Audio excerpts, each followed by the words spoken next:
Mic settings. Mic settings. Mic settings.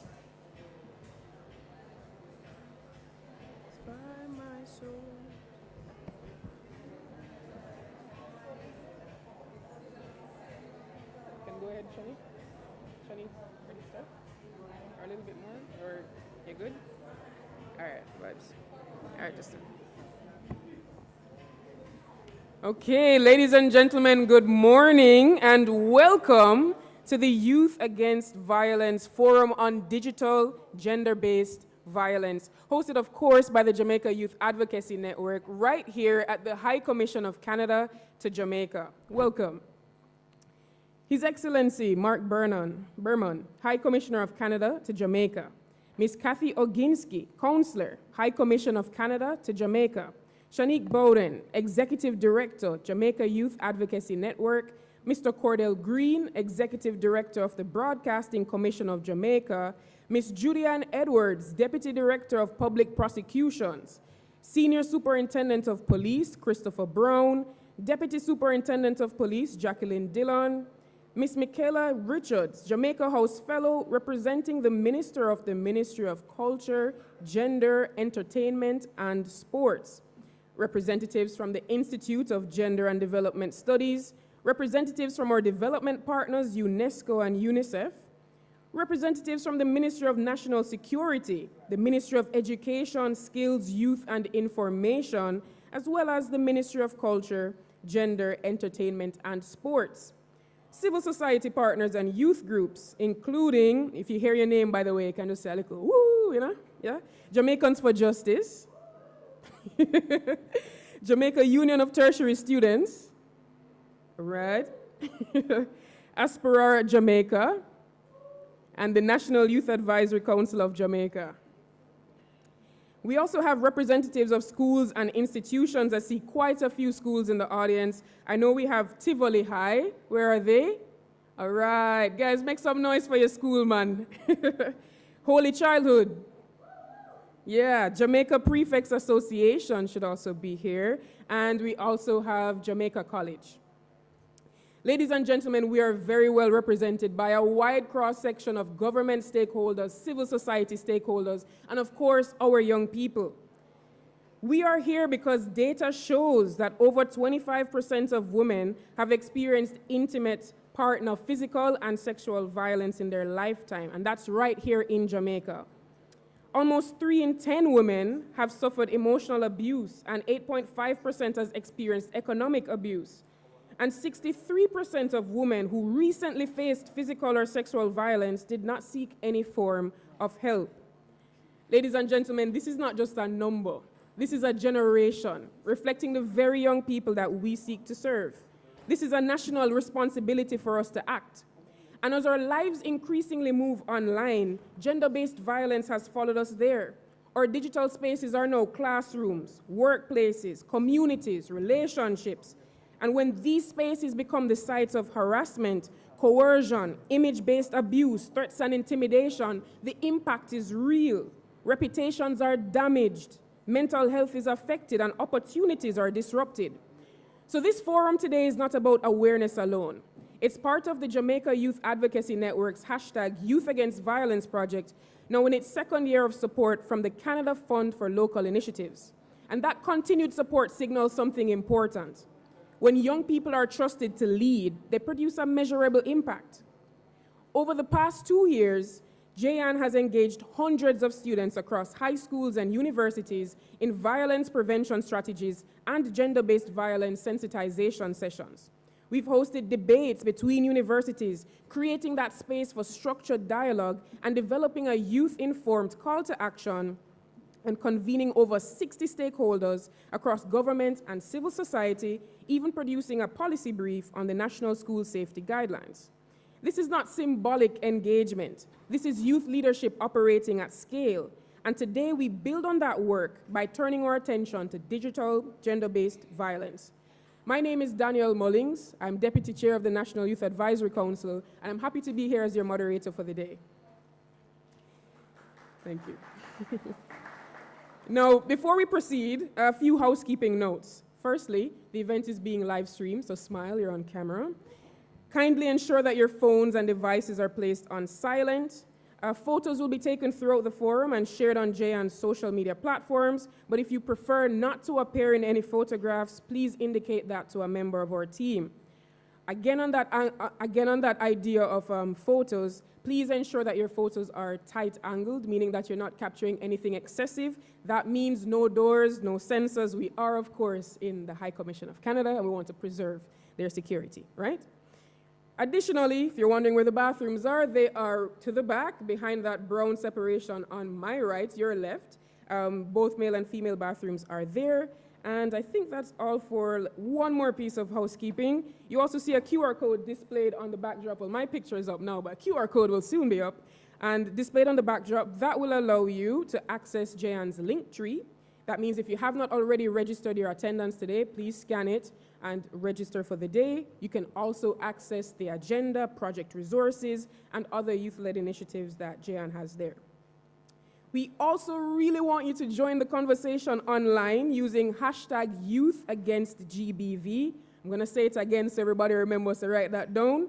Hashtag YouthAgainstGBV and hashtag YouthAgainstViolence. And to tag at Youth Advocate JA, that's JYAN's page, and at Canada Jamaica. So make sure that you're sharing this conversation, right? Because the conversation we have here today is not only for those persons who are in the room, but for the many Jamaicans across the island. So now as we move into the discussion, I invite us to approach it with seriousness. Digital gender-based violence is not a side issue, it is a governance issue, it's a justice issue, and it's a youth protection issue. Let's move beyond acknowledgement and let's talk about responsibility. That being said, I'm going to welcome, for a first set of greetings, I'm going to welcome Ms. Shanique Bowden, who's the Executive Director of the Jamaica Youth Advocacy Network. Over to you.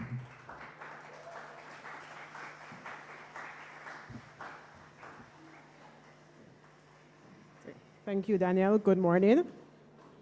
I think we got our wires crossed because Danielle stole maybe 60% of my opening remarks. But I will proceed nonetheless and try to at least tighten it up a bit. But of course, special acknowledgements to His Excellency Mark Berman, the High Commissioner of Canada to Jamaica, and welcome to our distinguished guests, partners, members of the media, colleagues, the young people in the room, and of course, those of you joining us online.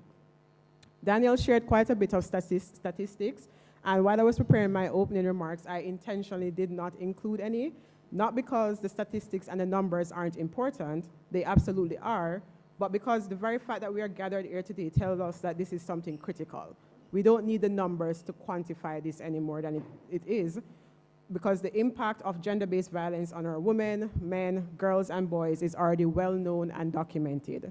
The urgency is understood, and the conversation that we're having is very necessary. You'll hear a lot of data in the presentations, and what I want to emphasize is responsibility. You see, she stole my line, right? But for those of you who may not be familiar, the Jamaica Youth Advocacy Network, JYAN, we are a youth-led organization here in Jamaica who has been advocating for the rights of adolescents and youth since 2006. This means that JYAN is celebrating its 20th year, and I've had the honor of being the executive director for the last 5 years.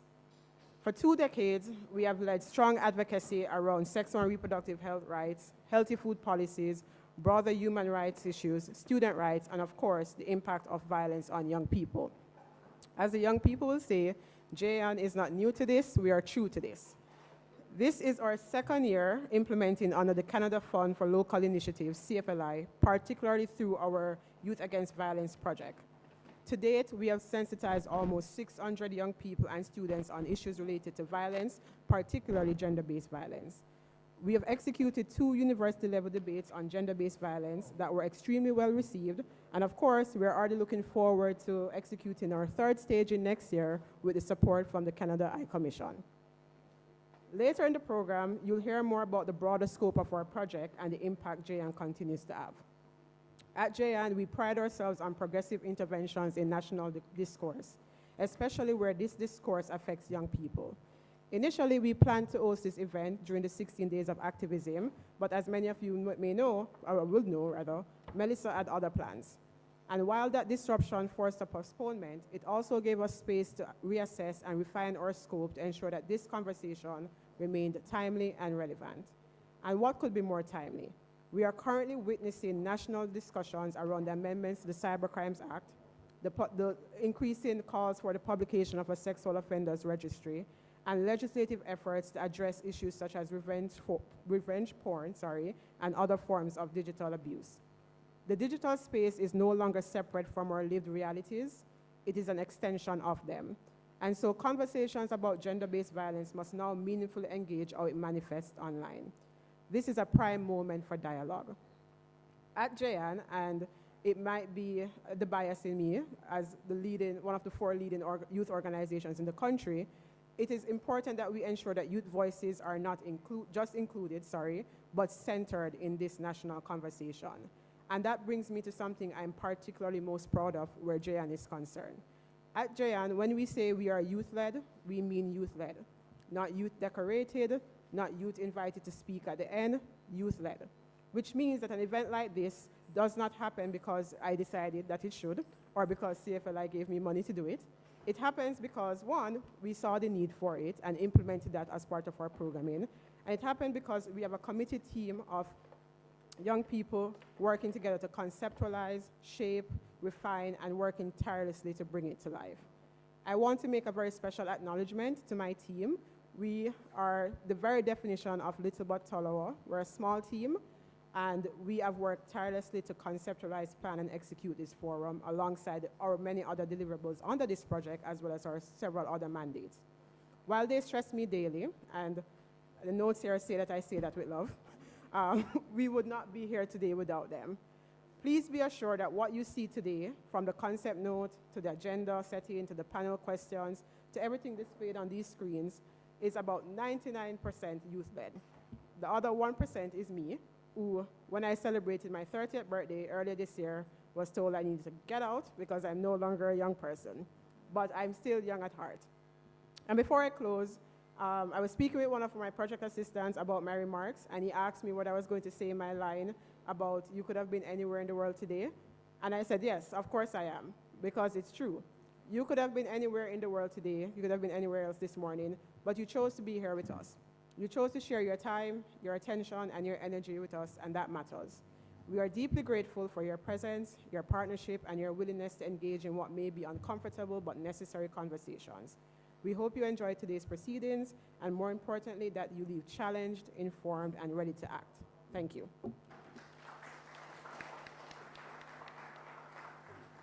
Thank you so much, Shanique. And honestly, the Jamaica Youth Advocacy Network is an amazing organization. Many of us as young leaders, including myself, actually got our starts with JYAN, so it's an amazing organization.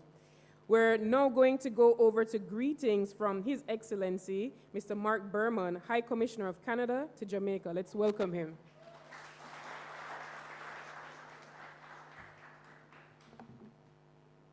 So all protocols having been so eloquently presented and established, I'm just going to move straight on to greet you all. Good morning.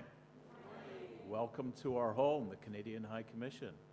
It's good to have you here, and it is a pleasure to join you this morning to demonstrate our shared commitment to supporting Jamaican organizations to address violence affecting adolescents and young people and communities across Jamaica. And clearly JYAN's doing the right thing because this is our second year supporting the project. So congratulations to the organization. Their chief isn't listening, but we'll do it again to congratulate her. We just congratulated JYAN, so I just wanted to, but you missed it, you were on it. So today's event forms part of really an important and growing body of work that's led by JYAN under the hashtag Youth Against Violence initiative.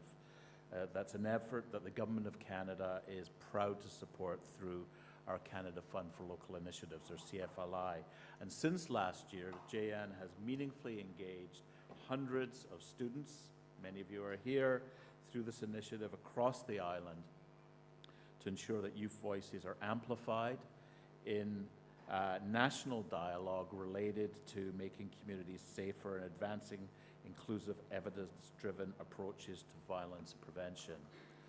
Earlier this week, at the Caribbean Regional CSO Conference, I noted that this is a pivotal moment for civil society. There is a need to shift. There is a need for a shift in how civil society organizations operate in this rapidly changing world. I've been in public service for more decades than I care to tell you, and the world is changing faster over the last few years than I've ever seen it change before. And across Jamaica and the region, NGOs and other civil society organizations are playing an essential role in addressing deep-rooted development challenges, from gender-based violence and youth vulnerability to mental health and community safety. JYAN embodies the type of leadership needed at this moment in time. It is youth-led, evidence-informed, and solutions-driven. Their ability to mobilize young people, to forge partnerships, to spark meaningful dialogue, and transform lived experience into policy recommendations reflects the shift that I'm talking about, that civil society organizations must make to keep pace with our rapidly evolving context. JYAN demonstrates exactly what this shift requires: a commitment to organizational capacity, to evidence-driven action, to clear value for money, and the agility to adapt quickly to young people's rapidly changing world so that their efforts deliver meaningful and lasting change.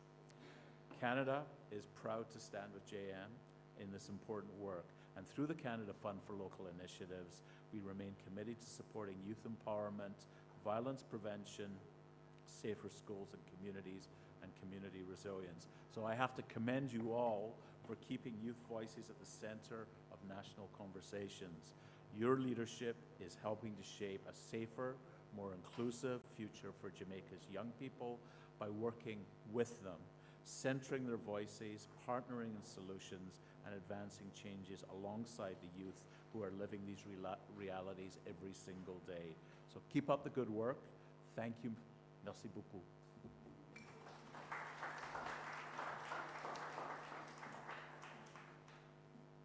Thank you, His Excellency.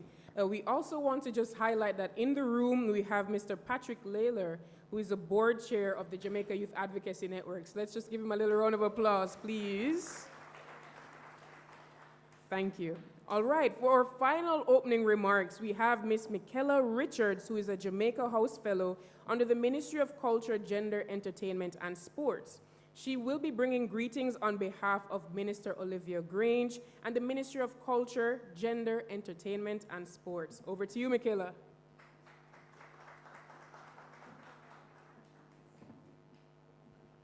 Good morning. Thank you, Ms. Mullins, for the lovely introduction. His Excellency, thank you for being here with us today. And thank you, Ms. Mullins, or Ms. Bowden, apologies for inviting the ministry here today. Distinguished guests, young leaders, colleagues, members of the media, and those joining us online, kindly accept warm greetings on behalf of the Honorable Olivia Grange, the Minister of Culture, Gender, Entertainment, and Sport, who is regrettably not with us here this morning, but she has asked me to deliver her remarks in my capacity as a Jamaica House Fellow and the Minister's Gender Liaison within the ministry.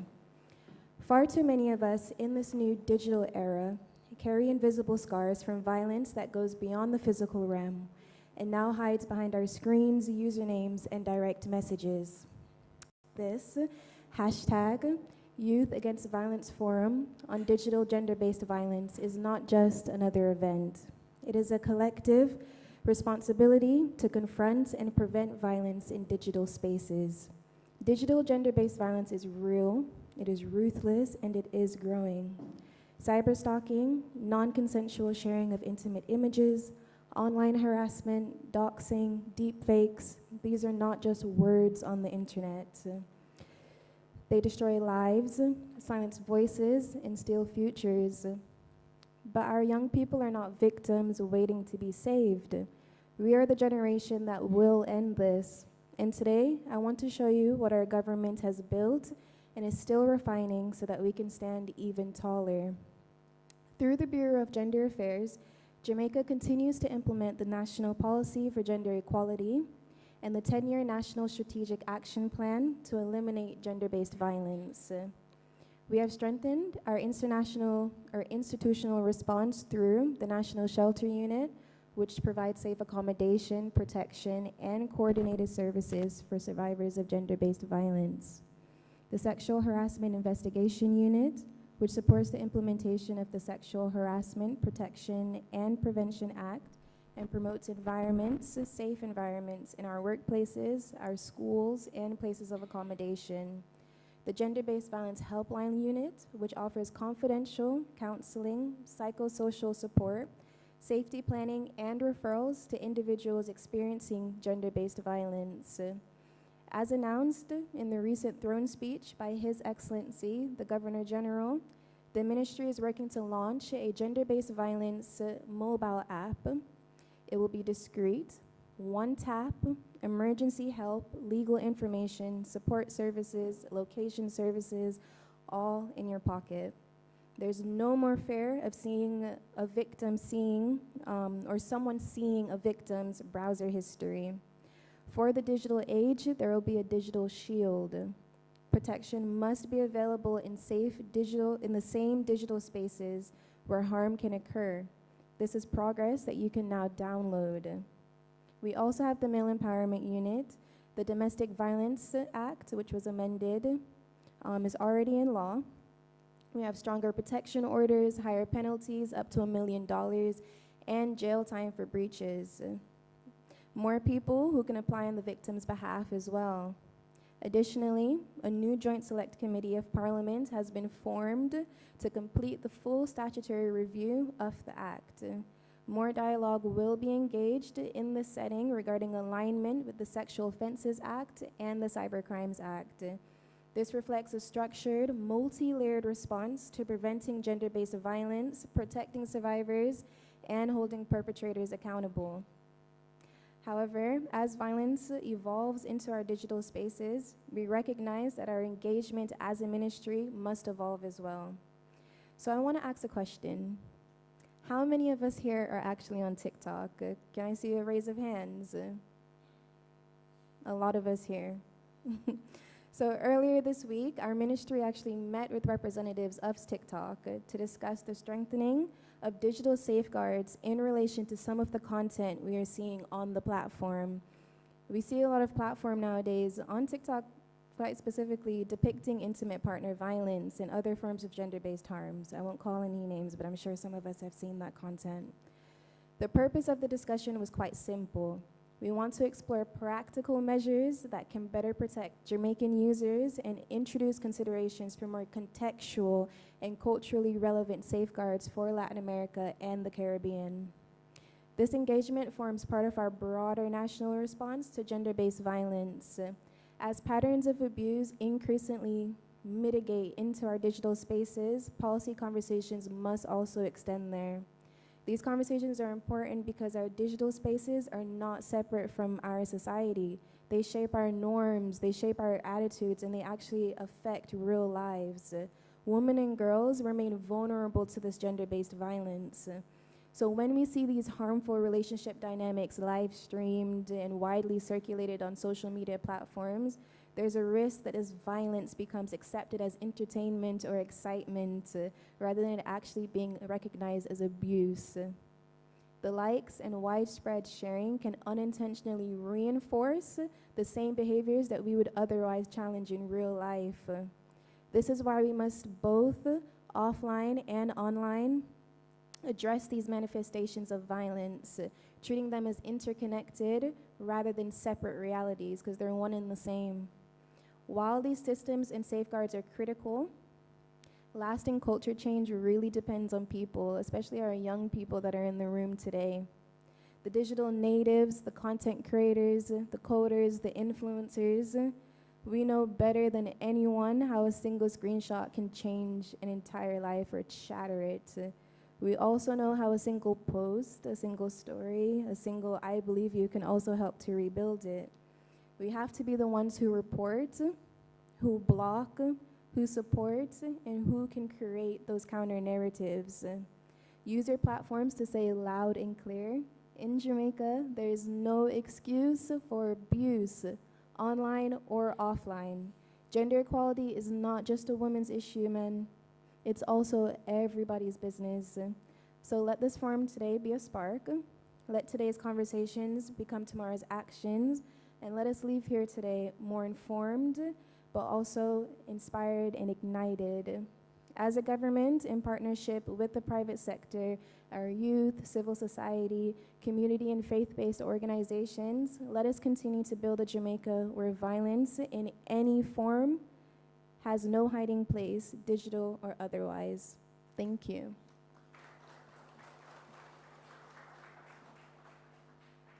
Thank you so much, Michaela. You heard what she said. There's no excuse for abuse, right? One more time, everybody together. There's no excuse for. All right, thank you very much. Now, our opening speakers have highlighted that there's a need for collaboration across all these different agencies and at different levels, right? So we were able to hear from JYAN in terms of what young people are doing. We've heard the priorities at a national level from our ministry, and we've also seen the support and interest that Canada has as well. All of this coming together is why we're here today, ladies and gentlemen. So let's move into our first presentation, which is going to be an overview of digital violence by SSP Christopher Brown, who is with the cybercrimes unit of the Jamaica Constabulary Force. Let me just give you a little bit of a background on SSP Brown. So SSP Brown leads the Specialized Investigations branch of the Jamaica Constabulary Force, overseeing complex and high-profile investigations. The SIB specializes in technology-driven crimes, organized crime, and driven operations. The SIB covers multiple divisions within the JCF, including transnational crime investigation, trafficking in persons unit, intellectual property crime, kidnapping unit, and the special investigation unit. So over to you, SSP Brown. Let's welcome him to give us an overview of digital violence. So I will make it as quick as you have set the pace. Permit me, Chair, to accept the protocol that has been established. His Excellency, distinguished guests, good morning. I greet you too on behalf of our Commissioner, Dr. Kevin Blake, and the High Command. And it's indeed a good time to be a member of the JCF and an excellent time to be a youth. I'm not hearing anything? Yeah, I heard that if you're 30 and over, you should be out. I was trying to shave my beard over that side. But you will accept that I am 16 years plus a few decades of experience. Let me see all of those 16 years plus. Wonderful. Happy I have people here. So what I'm going to be sharing with you briefly is what's happening with gender-based violence that is cyber-enabled. And I will spend more time on the malicious communication, but I do know that there are a number of incidents where threats are reported that because they don't necessarily carry the weight of malicious communications, we won't necessarily speak about them in this regard. But a number of the things that you have shared here about the security aspect, I heard you're here and you need to take photographs and pay attention to what the signs are. It's the same kind of thing that will help you to become safe in the future. I believe the children, so my job, the JCF job, is to help to teach you or to share with you some of the ways to become healthier. So the trends and patterns in cyber-enabled crime, in gender-based crimes in Jamaica. So when you hear about gender-based violence or gender-based cyber-enabled crimes, we're talking about technology-facilitated incidents.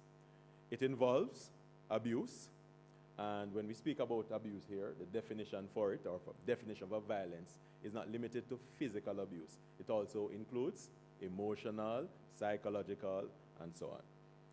So once someone carries out that kind of activity, utilizing a digital platform, the JSAFE has a responsibility to ensure that you're kept safe through utilization of forensic services as well as investigative capabilities.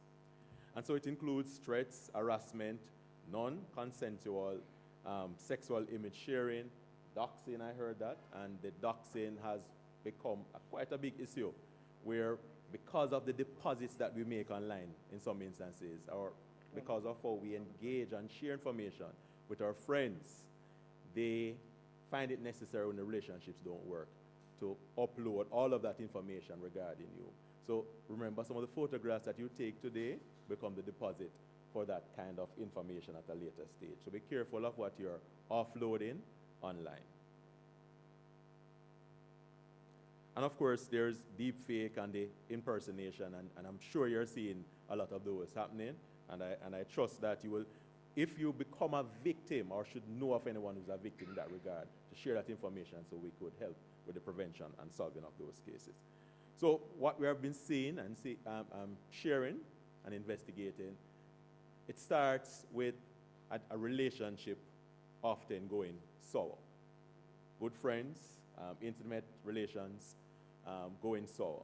And from that, there's an ideation or a belief that I need to do something about that. The end state often is violence or abuse. But in the early stages, you will see issues of threats, doxing, image release, and sometimes the images are not as obscene, so they, sorry? Okay, so doxing, it's the sharing of data, information, personal data information of an individual without their consent. So in a number of instances, people who are upset with someone decide that I'm going to now share where you live, who is your mommy, who is your daddy, here's the vehicle that you drive, and so forth and so on. And it creates this kind of anxiety, not necessarily criminal actions in of itself, but we had a conversation regarding the Data Protection Act to see, depending on who the individual is, if there are steps outside of that. Who's from the Office of the DPP here? She's not? Okay, all right. Steps outside of that that we could utilize to treat with some of those incidents that we are dealing with. Thank you for that question. And some of the things that we're also seeing too, and I'm taking note of the time, extortion, psychological trauma coming from the gender-based violence. But we do know, based on our data, that females are often the victims of this kind of gender-based violence. So what the victims generally look like to us, ages 15 to 35 years, females. The primary offense that we are detecting, malicious communication, which is Section 9 of the Cybercrimes Act. And we are also seeing from our data that the victim often knows the perpetrators. All right. You can ask. Yeah. All right. All right. So malicious communication could include sharing of data or information that would harm the person's character to the degree or the extent that it becomes criminal. Yes. As it relates to the perpetrators that we're seeing, they are often current or former intimate partners. They are sometimes peers in school or social setup. And sometimes they are actors in sextortion networks. So some of the deposits that are made online, albeit sharing with friends or someone close, becomes information that is collected by digital miners and sometimes modified and shared, and it becomes a problem for the individual. We have seen where persons trying to get jobs and these things are popping up. So we're asking again to practice healthy behaviors online. All right, so let me roll along. So what we have seen in terms of the malicious communication is that it is trending up in terms of the reports and the matters that we're investigating. Share with you a little bit of story. Just before I got here, an individual who was arrested 5 times before for malicious communications was arrested again for doing so. So thankfully, we do have some experts in the JSF. Thankfully, the victims, most importantly, were willing to share the information so we could take the right action regarding this individual. And it actually did one of these things whilst he was in custody, as also whilst he was on bail. So either way, I'm not sure, maybe the older ones here would know this song about It's Me Again, Margaret. All right. So we do have persons who behave in that regard, unhealthy as it is. So we're seeing that, 25 cases in 2023 in terms of malicious communications were processed. Remember, the numbers are much higher than this, but in terms of the offenses detected specific to malicious communication. And in 2024, there was a slight increase. And in 2025, when we last looked at the data, we are seeing 48 cases. So year on year, it's about 42% increase in terms of the number of reports for malicious communication. It could be two things. One, you trust the JSF, and so you come forward and share this information. Or two, the actors themselves are increasing their behavior. But either way, with your partnerships, the persons who are affected by this, we can certainly impact it in a more meaningful way. So we're seeing too, where there's in terms of threats, were the highest number of reports that we had. So we had threats in last year being about 52% of the reports that we appreciated. Sorry, the year before, 2024. In 2025, threats trended down to 33%. And the non-consensual sharing of images trended up from 17% in 2024 to 45% in 2025. So we're seeing where that is moving away from the just saying I'm going to do this and actually doing it. And of course, as it relates to cyber extortion or sextortion in some instances, or the fake accounts, those are steady, 13 and 10% respectively. All right, so what does this shift mean in terms of the behaviors? It means that the perpetrators are moving away from just saying we are doing it and moving into actually doing it. And when they do this, either way, in the early stages, we're inviting persons who are so affected to report the matter to the police so that we can actively go in pursuit of these individuals. Of course, from the JSF and all of us here, we promise to stand up for brotherhood and peace. And so we'll be working diligently and creatively with your information, the reports that you have provided, so we can counter the threats that you have. So some of the enforcement challenges that we're experiencing include the encryption and platform design. So when you send messages on end-to-end encryption, such as WhatsApp, or you send a message and it disappears, it can, in some instances, pose a challenge to us. So what we're asking for you to do is to get into the habit of screenshotting and capturing that data, so when you make the report to the police, you can provide evidence to support the claim of you or someone being affected by it. We're also seeing challenges with the identity masking and the persons using artificial tools to change who they are or to make someone look somewhere else. Again, when those issues happen, we're inviting you to make the report. And of course, you know that you call one of the names of one of our digital platforms. We really don't own many of those that are operating here.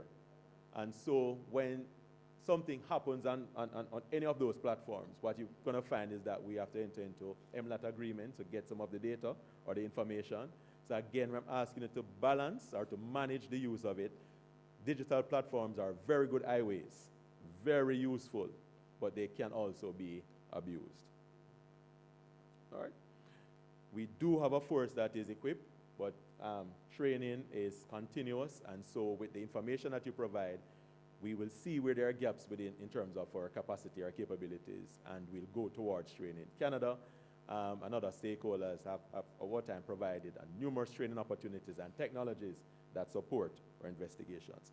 So there, within the JSF, there's the Forensic Services branch, which has the capacity to treat with digital forensic examinations, and also the Specialized Investigation branch, which has the capacity to investigate these complex issues.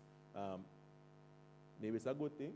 I was once the head of the Forensic Services branch, and I'm now the head of the Specialized Investigation branch, which means that there is always this collaboration between the report and the digital forensic support that is given to cases.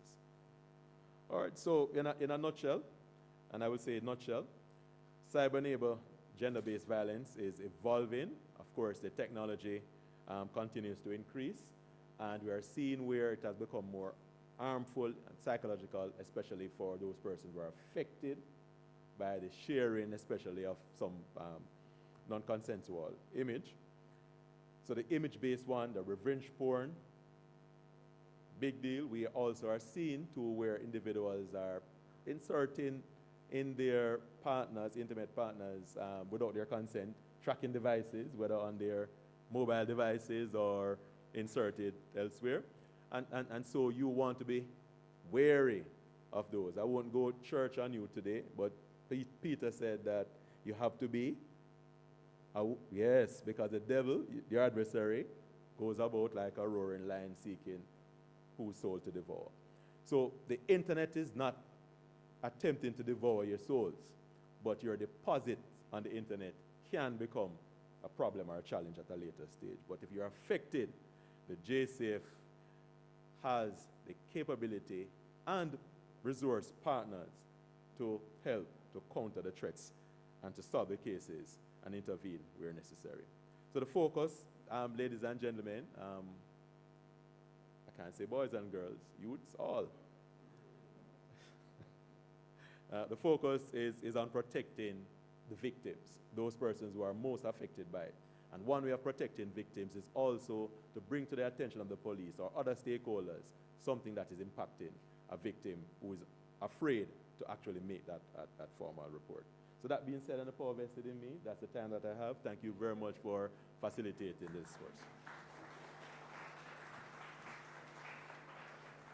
Thank you so much, SSP Brown. And a piece of what you said stuck with me. You said we promised to stand up for brotherhood, justice, and we all grew up hearing that. And today is Jamaica Day, further reinforcing why we need to have these types of conversations. Now, I am going to give you 30 seconds, a little quick icebreaker, to turn to your neighbor and share with them something that you took from the presentation. All right, I'm giving you 30 seconds just to speak to each other. I know, strangers beside you, oh my goodness. Yes. Everybody 30 seconds. Mm-hmm. Yes.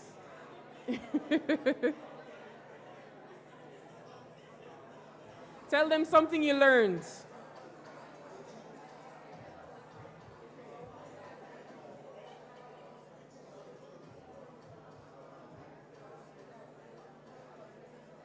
All right, and 5, 4, 3, 2, 1. All right, thank you, ladies and gentlemen. Thank you very much. Does any one person want to tell me what their neighbor told them? Tell us all. I see so many people avoiding eye contact right now, my goodness. Yes, all right. Over to you, Tamario. All right, back here again. We have one person volunteering to tell us what their neighbor told them. Loud for everybody to hear. We were having a discussion about doxing and the fact that I don't believe that we are, informed in terms of young people and what we do digitally. I think that digital literacy is something that really needs to be emphasized in order for us to get to a stage where we are, actively and physically engaged in online. All right, thank you so much. I saw one more person put their hand up, and then I'll come to you, Michaela. Yes. Remember, loud for everyone to hear, and you can also say your name at the start and the organization that you're from. Yes, I'm putting you on spot. Hi, everyone. My name is Kayla Landos. I am with the University of the Commonwealth Caribbean. Nice. I'm here with Karsai and Davian Phillips, and we were speaking on malicious communication, which thank you to the CEO of her foundation for asking the definition. But malicious communication, which is harm to a specific person, exposing sorry, okay. exposing a person's character online to the point of crime. Yes, thank you. Thank you so much. We have one more hand here at the front from Michaela, our Jamaica House fellow. Oh, we have one more here as well. Nice. We're doing really well on time, so we can have both persons. Let's start there, and then we'll come to the front of the mic. Remember, introduce yourself and tell us which organization you're from. Hi, good morning. I am Richard Cluvy. I am from JYAN as one of the general council members. We were talking about what more can the JCF actually do? Because I believe that just using reports alone isn't sufficient, because we talk about how we have the digital space and we have the physical space, and we have policing within the physical space. There can be policing within the digital space. As the Jamaica House fellow representative said, they're working on a partnership with TikTok, and I believe that the JCF should be a part of that partnership, and they should be involved in the digital space, using the algorithm, checking to see, okay, is this harassment, is this bullying, is this doxing? I think that's a suggestion that, would be worthwhile. Thank you very much. See, SSP, you have a new member of your cybercrimes unit right there. And he'd like to respond, so we'll give him a chance to respond. Sorry, Michaela, we'll then come to you. So thank you for that observation. We are committing to that as well. We do have that capability and capacity. Thank you. Already we have a commitment in the room. And over to Michaela, our Jamaica House fellow. Good morning again, everyone. My colleague Dana would have said that she wasn't aware that there were so many policies in place that the government has. And I think that just shows how important it is for us to have these forums so that our young people are aware that when these crimes are happening on the internet, there are safeguards in place that they can use to ensure that they receive justice. Thank you so much, Michaela. All right, with that being said, we're going, with one more hand. Final one, ladies and gentlemen. Oh, I just wanted to make a recommendation, if this isn't already in existence, if there can be like a glossary of terms to define a lot of the things that you spoke about, because I heard a lot of terms for the first time this morning, and I didn't know that some of those things were actual, come with penalties. So if, I don't know if it already exists, but if there can be like a glossary so that we can get a better understanding of the different terms and what they mean. That's an excellent recommendation, and JYAN has already thought of it, actually. So it's in your folders. Everybody got a bag when you came in, right? Can someone give me one of their folders so I can show you what the paper looks like? Thank you. I will give it back, Miss Moore. Yes, thank you. And if you look in your folder right now, you have a fact sheet. And the fact sheet includes definitions for cyberstalking, deepfakes, doxing, which was a question asked earlier, image-based abuse, online sexual grooming. It also gives you some statistics to look at. You have the Youth Against Violence, the call to action there, and you also have a copy of your agenda, of course, and statistics for Jamaica as well as global statistics. So a lot of information is right here in your folder. Please feel free to check it out. Thank you. It was a good opportunity to share the documents that are available. Okay, we're going into our second presentation. This one is on digital harm, legal gaps, and Jamaica's readiness to address online violence.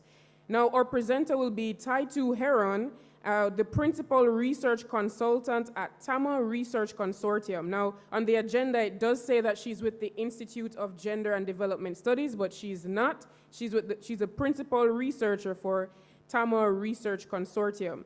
She is, let me give you a little bit of background. She is a senior development specialist, author, and thought leader with extensive research at the intersection of policy, applied research, and civil society transformation. As the principal consultant, she currently works as a senior research consultant on gender-based violence with the World Bank, while remaining deeply embedded in Caribbean civil society as a technical director and board member of We Change Jamaica and Equals Barbados. Ladies and gentlemen, let's welcome Ms. Taitu Heron.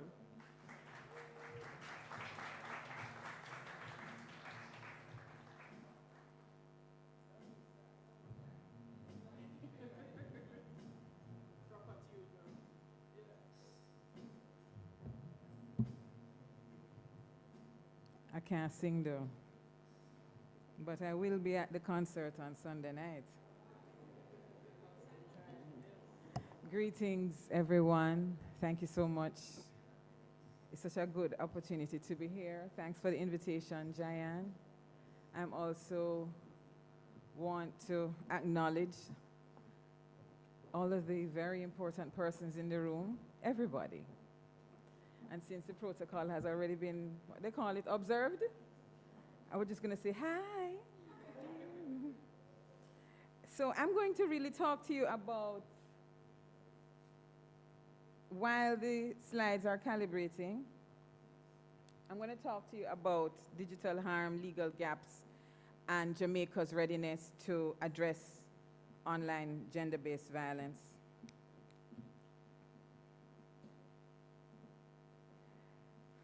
So instead of asking, one of the questions I really wanted us to ask is Jamaica systematically ready to address online gender-based violence, digital gender-based violence, technology-facilitated gender-based violence? It has several terms, so to speak.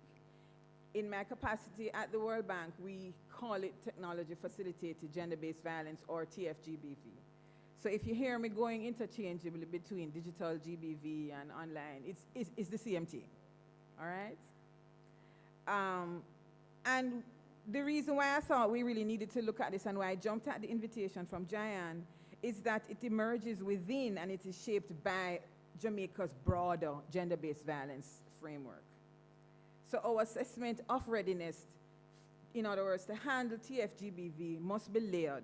It's sociological, it's legal, it's institutional, and it is also based on our experiences with TFGBV and gender-based violence.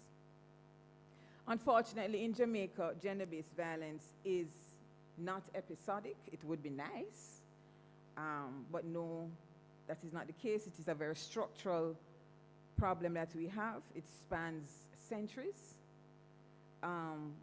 We operate within entrenched patriarchal norms, long-standing tolerance of coercive control in relationships, and a culture of sexual moral policing, particularly of young women and LGBTQ persons.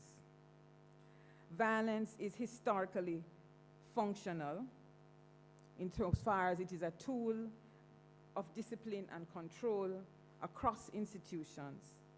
And when I say violence, I don't only mean physical violence. We mean emotional, psychological, structural, and so on. And so it functions as a tool of discipline and control across institutions, the state, church, the school, and our households. So it is not a space that does not have hierarchies, and therefore digital violence also did not create these hierarchies. It instead amplifies them. So the global literature and our research, you can go to the, I need that thing, a clicker. I forgot my clicker, I'm sorry. And you see the security around there? That's where it is. So if anybody can help me, right. That's okay. The next slide. Who's controlling it? It's you? Around the back? Sorry. Listen to my voice. What I'm saying works with the slides. And now what I will do is I'll just tell you what the heading is, the title is, and it will keep moving. Okay? So if offline gender inequality, or if offline GBV persists, digital platforms, in a sense, scale it. So what our research has also confirmed with the global literature is that TFGBV is violence that is committed, assisted, aggravated, or amplified by digital tools.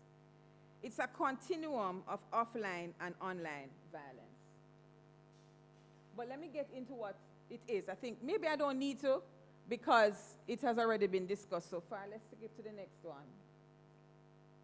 But it is a continuum of violence. One of the most conceptual frameworks we can understand it as is that it is a continuum. Violence migrates between the spaces. Intimate partner violence becomes digital surveillance. Emotional coercion becomes password monitoring. Public shaming becomes viral humiliation, and image-based abuse becomes permanent reputational damage. So the technology increases the speed, it increases the permanence, it increases replicability, and it also has cross-border reach. And of course, importantly, it multiplies the perpetrators. So one original abuser becomes hundreds more because people share it. You know, and that is part of the problem. We become complicit because we share some of the information that really should not be shared, okay? So when we talk about online violence, we are often talking about digitized, intimate partner violence as well. And what this means is that digital readiness depends heavily on the strength of our broader GBV framework. So the preliminary findings of what we have seen in terms of what gender-based violence looks like in Jamaica, our preliminary findings show that the most vulnerable group are between the ages of 18 and 24. It's quite possible that persons below that are also more affected, but when it comes to research, there are ethical guidelines in terms of how you access persons who are under 18. So we weren't able to do that here.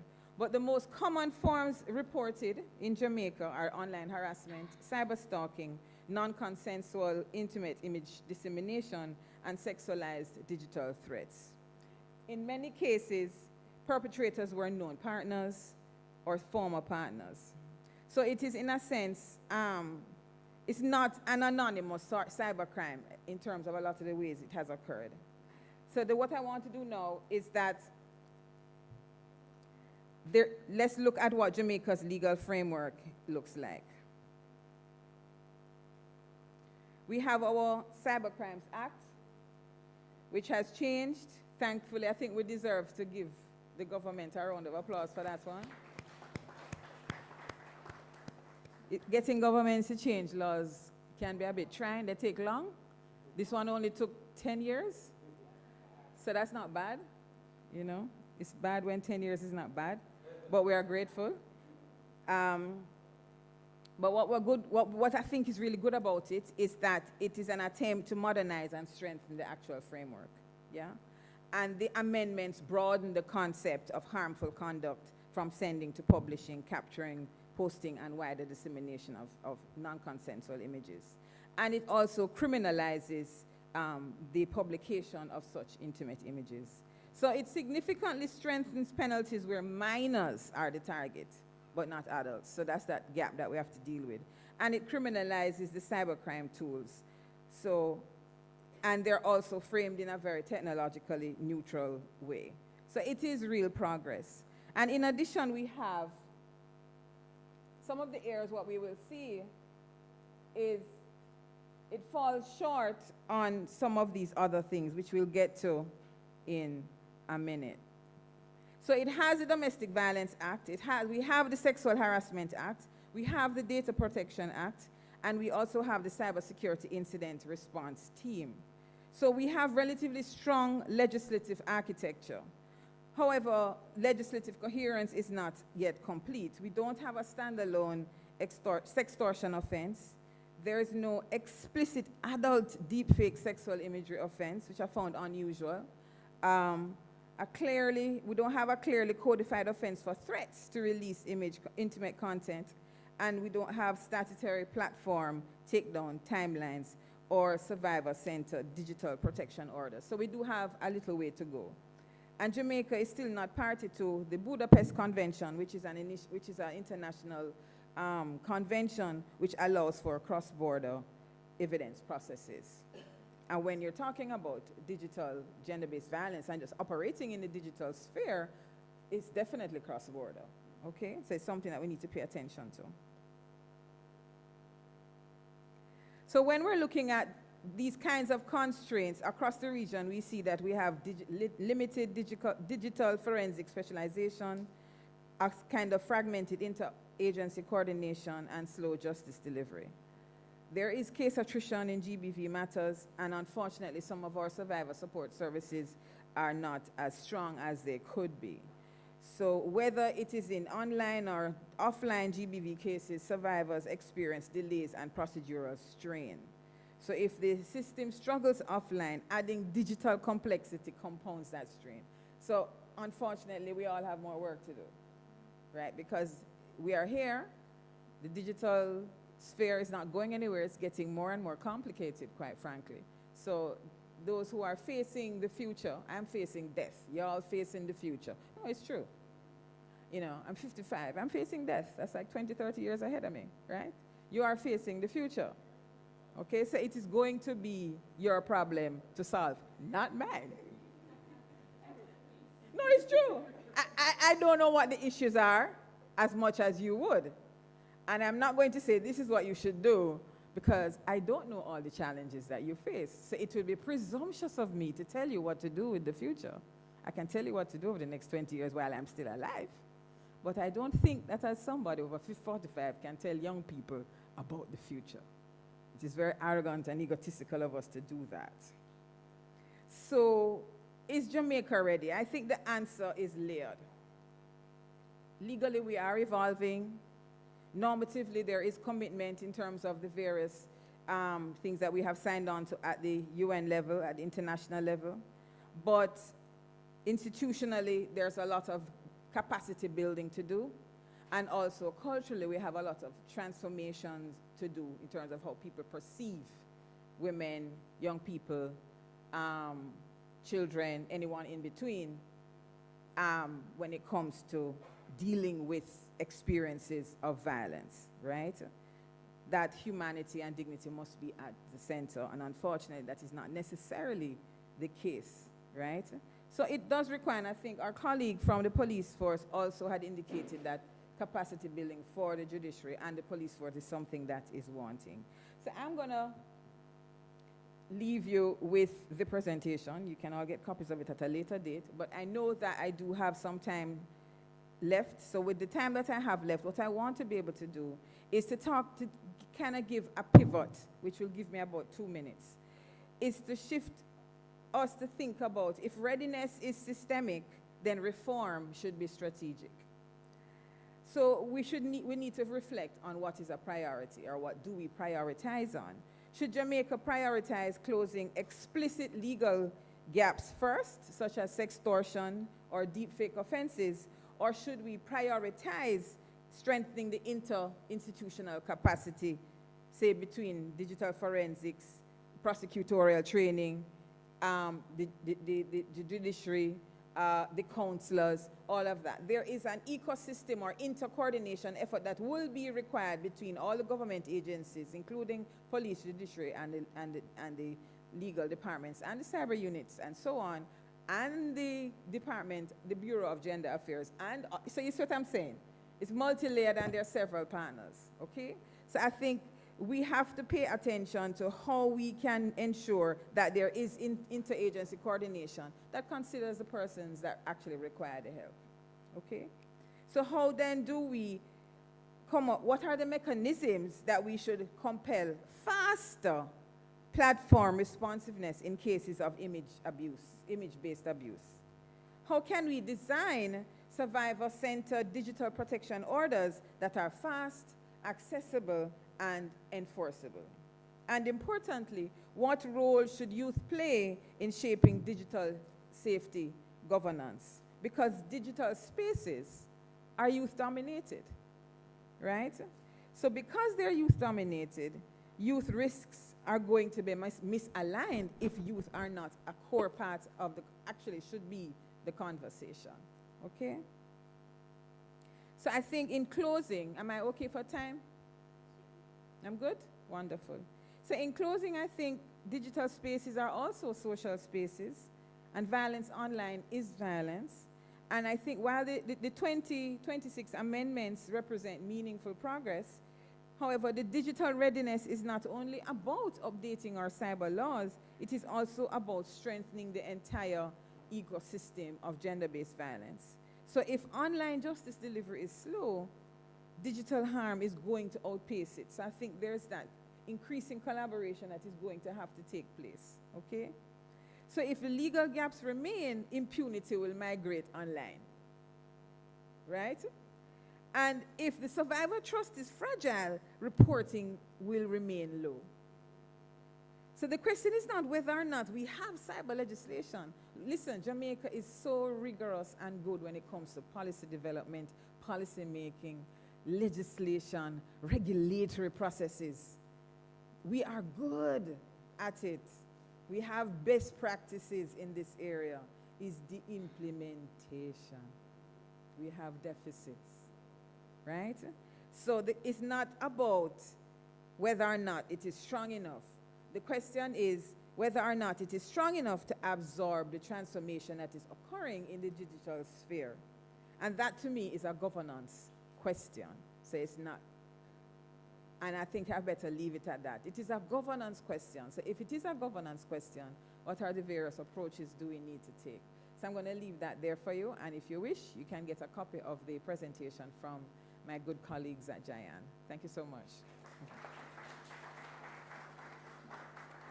Thank you so much, Taitu. So, ladies and gentlemen, you know the drill. I'm going to give you 30 seconds again to turn to either the same neighbor or a new neighbor to speak about what were some of the key pointers that you really took away from this presentation. All right, so 30 seconds. Over to you.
All right. 5, 4, 3, 2, 1, and we're back. I'll give time for maybe 2 persons to share what their lovely neighbors. Only one. All right, no worries. Only one, ladies and gentlemen. Anybody wants to share? What did your neighbor tell you? We have to give somebody else a chance. All right, there we go. Please stand. Are you going to say your name, the organization you're from, and a bit about what your neighbor shared with you?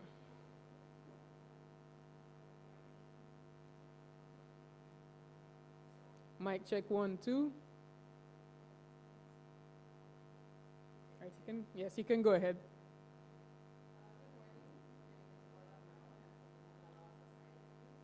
My neighbor and I were talking about coercive control because we had seen it on the slide. All right, my dear. So my name is Noella Brown. I'm from the Mona Law Society. My neighbor and I were speaking about coercive control, specifically digitally enabled coercive control, as we had seen on earlier slides, but not on the later slides on the legal framework, because we noticed it's quite absent. So most of the cases we're hearing of coercive control across the world are when a partner is ultimately killed by their other partner. So countries like the UK, areas of Australia, and currently in Canada, laws on coercive control are now as a bill in Parliament. I was wondering, how can we implement laws on coercive control here in Jamaica? I'm aware that we have protection orders where a partner can seek against another, but how can we criminalize the actions of isolation, of tracking, of making the partner isolated from their family, from their friends, and that fear that is quite common in the cycle of abuse and violence before it gets to the point of physical harm. Really good question. Taito, do you want to answer that one?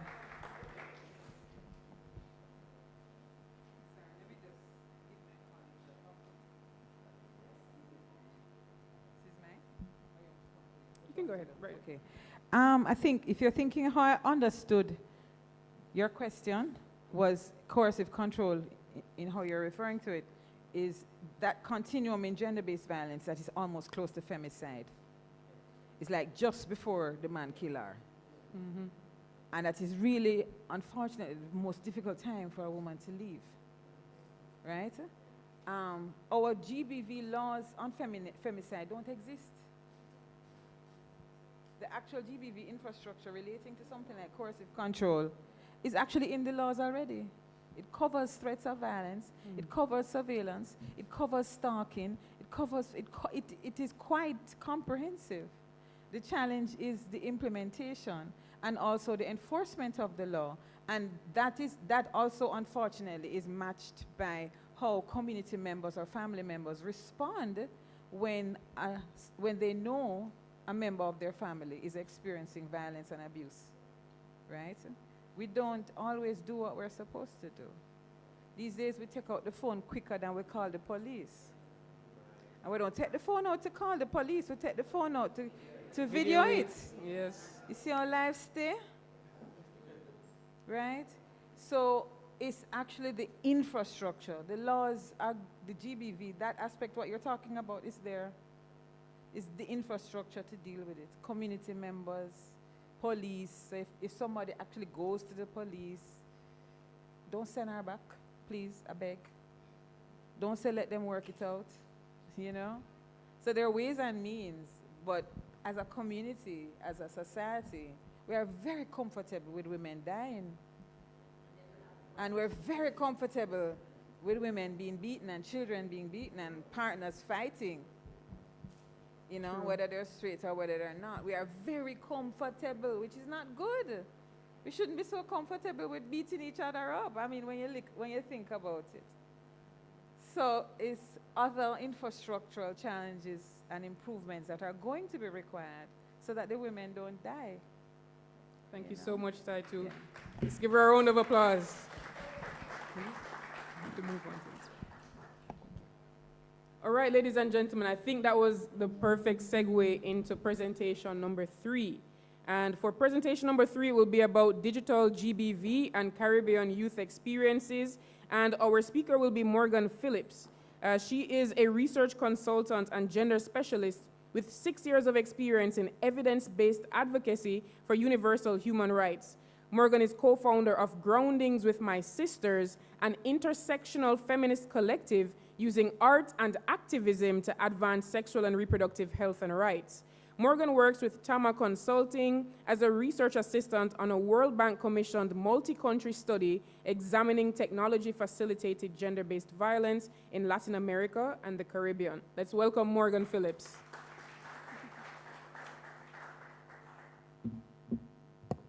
Hi, good morning, everyone. Thank you for that introduction, and thank you guys for having me today. So, and thank you for Taito setting the ground in talking about the legislative framework. But here, I'm going to focus more on what are the experiences among youth when it comes to digital gender-based violence. So, okay, while the slides come up. So we're going to talk about why youth are the highest at risk for digital gender-based violence, the types of gender-based violence that they're experiencing online, the impacts and some of the barriers that they face in reporting. And then I want to leave us on a note of thinking about what can we do to support survivors of digital gender-based violence.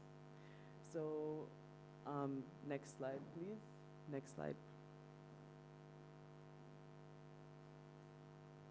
Right, okay. So as we've kind of discussed already, young people, particularly those 18 to 24, are the demographic that spend the most amount of time online, right? We're chronically online, our screen time is up there. And so when we're on TikTok, WhatsApp, Instagram, all of these different platforms, our digital lives become so enmeshed with our lives offline that it puts us at higher risk for facing these various forms of harm. And while there are many benefits of digital platforms, so while there are many benefits of digital platforms, some of the same forms of violence that occur offline also are transferred online and can be intensified by the fact that through digital technologies, things can move a lot faster, things can be stored with screenshots, things can happen by anonymous actors, right? And so we have the digital harms and we also have the social inequalities that are transferring online. Next slide. And so the question, of course, are Caribbean youth experiencing digital gender-based violence? They are. And we found that actually in recent World Bank survey research that over half of the respondents aged 18 to 34 had experienced digital gender-based violence, and then an even larger majority were aware of others who had, right? And then when we looked at Jamaica specifically, we saw that it was a third, and then two-thirds, a third that experienced it themselves, and then two-thirds that knew of others. So this is an issue that a lot of people are either experiencing directly or indirectly.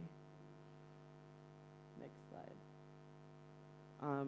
So this list here is actually in order of the prevalence of these forms of digital gender-based violence, right? So online harassment, we have non-consensual sharing of intimate images, cyber stalking, sextortion, which is really related to non-consensual sharing of intimate images, where someone might threaten to release images if you don't send more or send money or perform some kind of favor for them. Doxing, which we've defined already, technology-enabled coercive control, which we just discussed, really the connection between that and offline violence, and deepfake sexual images, which are emerging, but it is something that is really threatening. And even though a deepfake image is not a real image, right? It's not actually you. The harm that comes from it is very real. And so this is something that we need to be aware of. And all of these forms of violence, sometimes they happen by someone that you know, right? An intimate partner, a family member, or a friend, but can also be perpetrated by strangers. Next slide, please. Okay. So this is just to show that the awareness of this issue is raising, right? We're here today having this forum. There are several news articles about cases of cyberbullying and revenge porn that have been happening. And so we're starting to be more aware and we can use that momentum to do something about it. Next slide, please. Okay. So these are some of the impacts that survivors of digital gender-based violence face, right? Of course, there is emotional and psychological impacts. This is a harm that sometimes if it's perpetrated by someone that you know, you trusted to be intimate with, and they betray your trust, right? Or it's a stranger, but that's still a violation of privacy, and so that can really impact someone's mental health. And then we see that there are physical safety concerns because of that interconnection between the forms of violence, especially cyber stalking and doxing and coercive control in particular. In response to facing this threat, a lot of people might isolate or withdraw from online spaces, and that's a risk too, because there are many benefits of being online, right? You can connect with others, you can get opportunities. There are all of these things that are happening online, and when you are no longer able to be on digital spaces because of the harm that you face, that's unfair. Long-term reputational harm is another major impact, and that's something that has long-term impacts because even though something might have happened a few years ago, there might be a fear of that image or that rumor resurfacing and causing further harm in the future. And there are also academic and professional impacts, right? So for students, they might not be attending school, their grades might fall, they might get suspended or drop out. And then for youth on the older end of the spectrum who are employed, right, might face risks in terms of being hired, or it might affect their performance at work. So there are many different ways that digital gender-based violence can disrupt our safety and our livelihoods. Next slide, yes. So despite how serious the impacts of digital gender-based violence are, there are many reasons why youth survivors might not report, right? So there's this perception that, oh, it's just social media, it's just online, it's not real. But as we've talked about, it's very real. And there's a fear of shame and victim blaming, right? That happens with gender-based violence in all forms. And you might hear questions like, why did you send that? Or why were you talking to that person? Or why didn't you block them? And those kinds of questions shift the blame and responsibility onto the survivor instead of the perpetrator, which is not helpful, and it prevents people from being willing to speak up and to report. And with LGBTQ youth in particular, there are additional risks because they might feel that reporting could expose them to stigma or discrimination or to force them to out themselves. And so that's an additional barrier to reporting that they might face.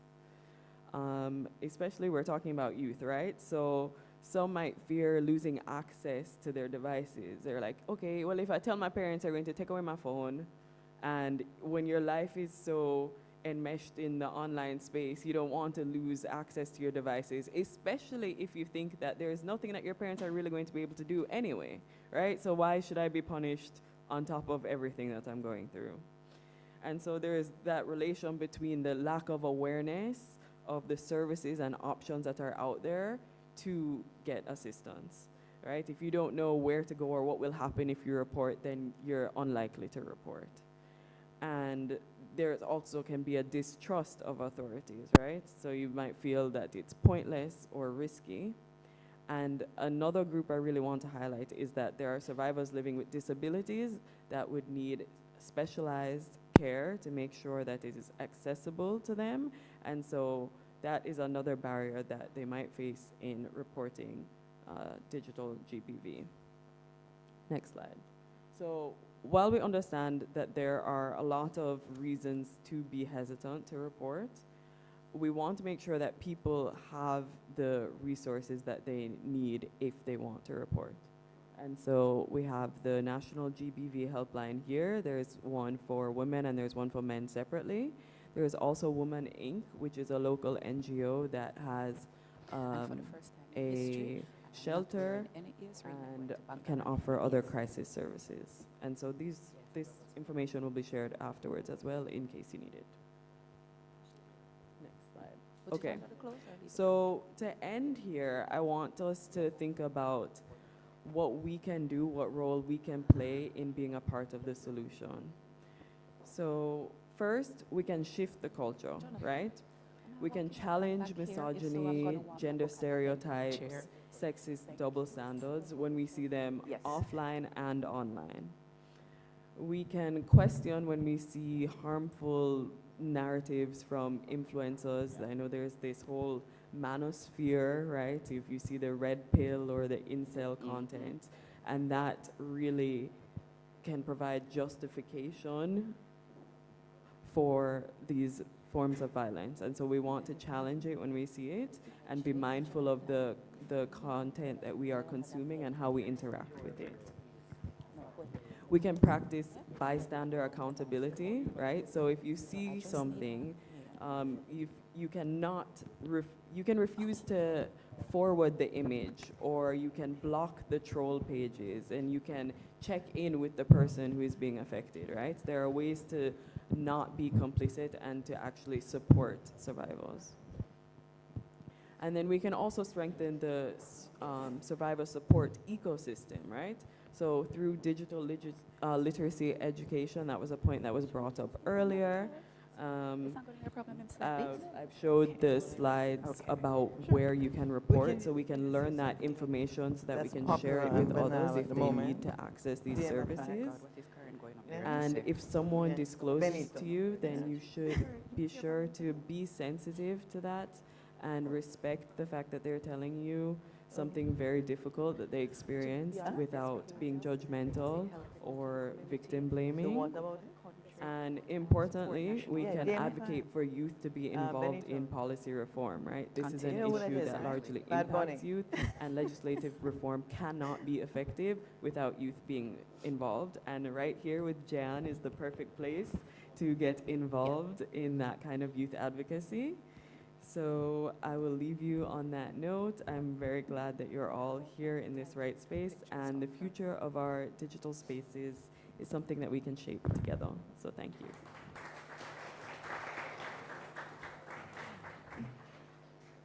Thank you, Morgan.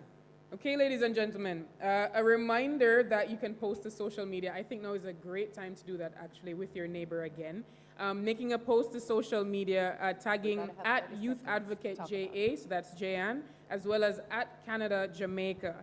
And your hashtags that you can use are hashtag Youth Against GBV, hashtag Youth Against Violence, and hashtag Big Impact. All right, so if everyone can just take maybe 30 seconds and make a nice little post to social media about something you learned here today from the last 3 presentations, that would be amazing. So I'll give you that 30 seconds to do so, or a minute to be generous.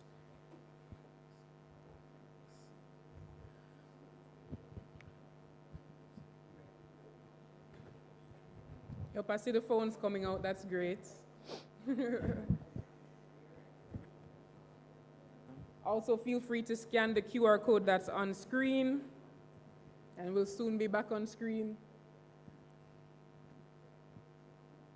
Again, the hashtags are hashtag Youth Against GBV, hashtag Youth Against Violence, and then tagging JYAN at Youth Advocate JA and Canada at Canada Jamaica.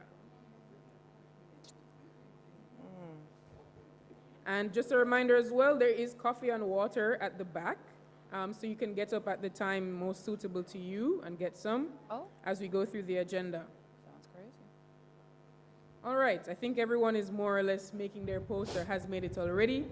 We have a quick movement break before we move into our final 2 panel discussions for today. And I've decided to make it into a little bit of a game, which you can still do in your seats, which is great, but a little bit of movement. So the challenge is the entire room needs to count from 1 to 10, right? But the caveat is that only one person can speak at a time. And if 2 persons get up and say the same number, you have to start over. All right? So we're counting from 1 to 10. One person has to get up and say like 1. Another person gets up and says 2. But if 2 persons get up at the same time and say the same number, you have to start over. All right? Challenge accepted? Yeah? All right, let's start. Let's go. Can we get some music as well, DJ? Who's going to start off? 1. 2 persons said that. All right. We have to start over because we said so. Back to 1. Thank you so much. I got your back, boo. 1. 2.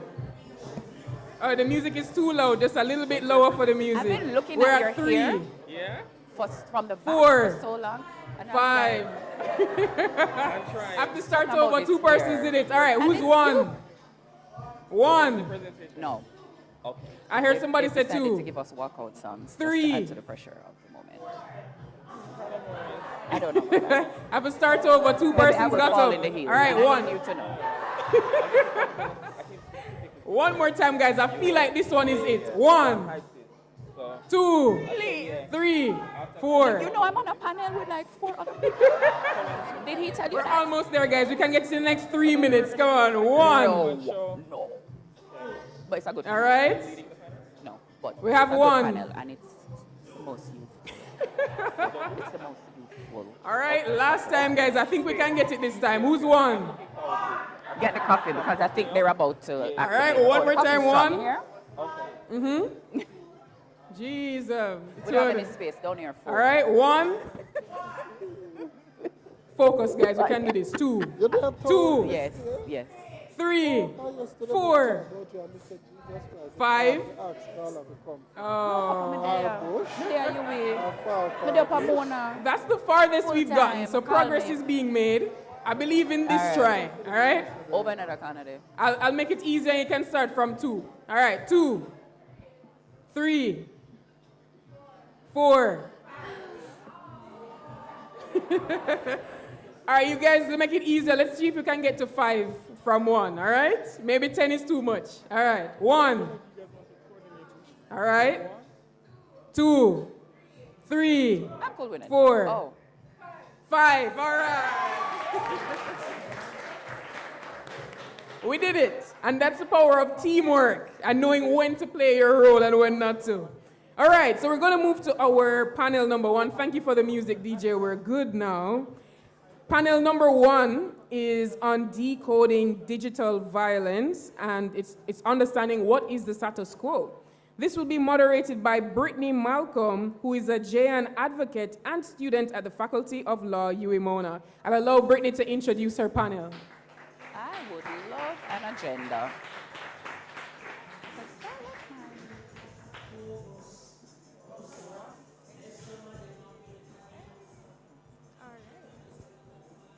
Oh, you're taking it up now?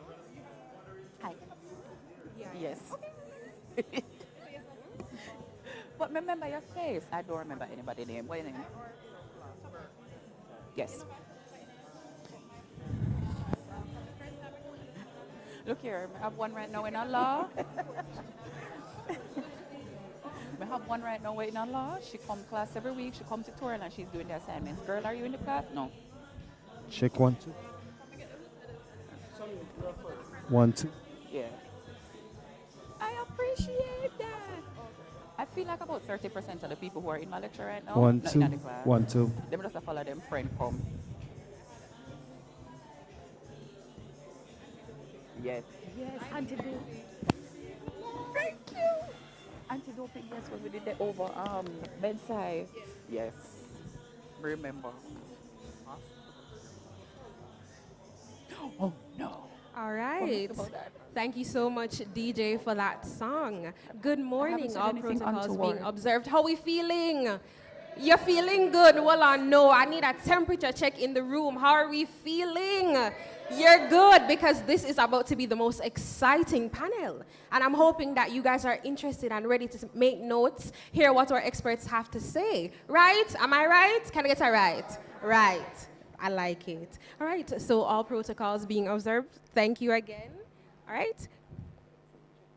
So when we speak about violence in Jamaica, we often think of physical harm, crime statistics, intimate partner violence, or public safety concerns. But increasingly, violence is not confined to physical spaces. It is happening on our phones, in our inboxes, in our group chats, on the TikTok, on the Instagram, everywhere that you could possibly think about, there is an aspect of digital violence being perpetrated. All right, so I would like to go ahead and introduce my panelists. And as they come, I need you to give them a warm welcome, because again, we're keeping the energy warm, we're keeping the energy vibesy. All right, so the first panelist I would like to introduce is Miss Shaniel Allen. And Miss Allen is thank you. Miss Allen is a policy and advocacy coordinator at the Jamaica Youth Advocacy Network, where she works at the forefront of shaping gender-responsive policy and advancing equitable social change for youth across Jamaica. And her work bridges research and action, translating evidence into advocacy that directly impacts the youth across Jamaica. So let's give her another hand.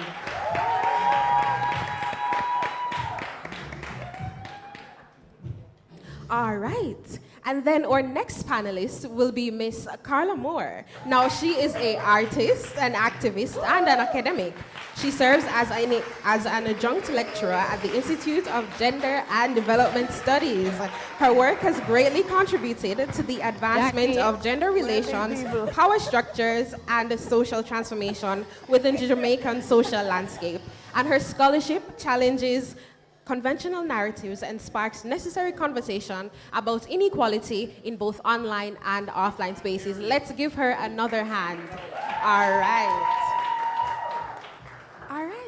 And then our third panelist will be Professor Karen Carpenter. And she is a professor of gender, sexuality, and psychology, a licensed counseling psychologist in Jamaica, and she has been a board-certified clinical sexologist for over 20 years. And her work explores the complex intersectionality of identity, mental health, and behavior, and how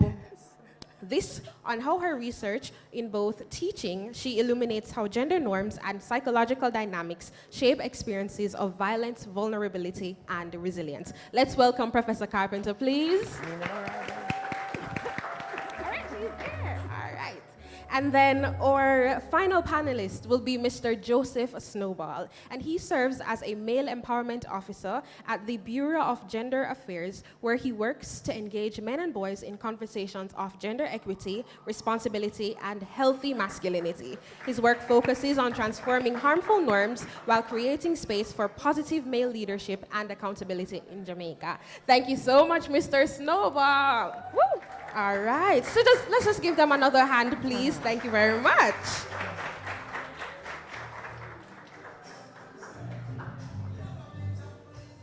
All right, thank you so much, DJ. Now I want to open up my panel with you, Miss Moore. First question, we're coming in hot.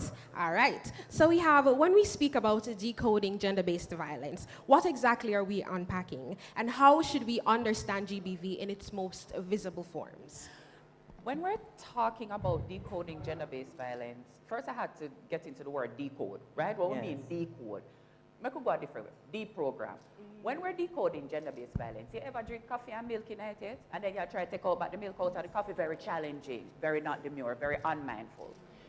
Gender-based violence, or the social norms that make people feel like it's okay to engage in gender-based violence and normalize gender-based violence, are mixed into a lot of different parts of our society. It's mixed in with our language, the type of jokes we run. It's mixed in with what we call culture, but as we go on, we start thinking about what we're actually saying when we say culture, because that's a big word for Elmo, right? Yeah. It's mixed in with our institutions. But then we also have to think about the times when we enjoy it, right? The little shade, the tea, the mix-up, when the girl them come online and them drag them one another. There are elements of gender-based violence, or the thinking that supports gender-based violence, that's coded into that. And I think decoding is us recognizing that. And it's also us thinking about gender-based violence outside of, when we think about gender-based violence, we think about physical violence a lot. Now we're starting to think about digital violence. But then it's also things like, oh, he runs a strict program. Oh, my must can't go in on your phone. My must can't go. Why you have to can't go? My phone that I purchased with my money from my UE book grant. My internet. That's very rude, right? We love all of these types of things, but and then we also have to think about the ways that we're complicit in it and we desire it. There are some people that we want to see them humbled. We want them get bring down. And when they get brought down, we feel some type of victory, but we have also engaged in that act of gender-based violence. So I think it's us decoding how it's built into our culture, but how it's also encoded into our very being if we want to get to the bottom of it. All right, thank you so much, Ms. Moore. And then to you, Professor Carpenter, I would like to find out what makes digital GBV uniquely harmful, particularly as it relates to performance, the scale, the anonymity of it, and the reputational damages that come as a result. Okay, thank you. And in fact, I had a feeling you would ask me that. So I'm going to use an analogy. An analogy is something that is like the thing. Yes? I'm very concerned that our police officers, yes, are on the road, motorcycle cops, with masks on their faces. The public is not allowed to wear masks. But you, the officer who's enforcing the law, can drive up to my vehicle, and I've had that experience, in a mask, and you can refuse to take it off and think that you're enforcing the law. Digital violence is someone wearing a mask because you don't know who they are. They can purport to be anybody they want, but you can't actually tell what their identity is. They can assume another identity, and they use that mask to terrorize others.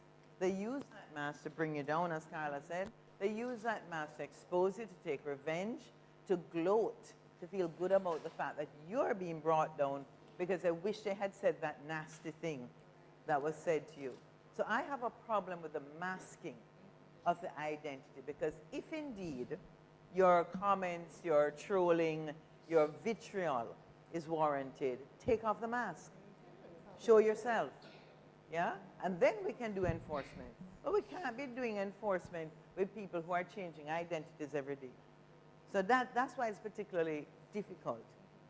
And everything digital leaves a footprint, a breadcrumb that stays online. When you press delete, you're only deleting it from your view. It exists. It stays there. Yes? So that's part of why it's particularly pervasive. You don't know who's doing it, and it's going to last for a very long time. All right, thank you so much, Prof. And to our young people in the room, I know we know about keyboard badness. How many of us have ever told somebody, say, you're not bad, you only know keyboard badness, am I right? Anybody in here have any keyboard badness? Just show yourself from now. Thank you so much, Prof. Carpenter. All right, and back to you. Back to you, Ms. Moore. So I want to find out, why is GBV fundamentally about power and control, and how does the dynamic shift when we're talking in our digital spaces?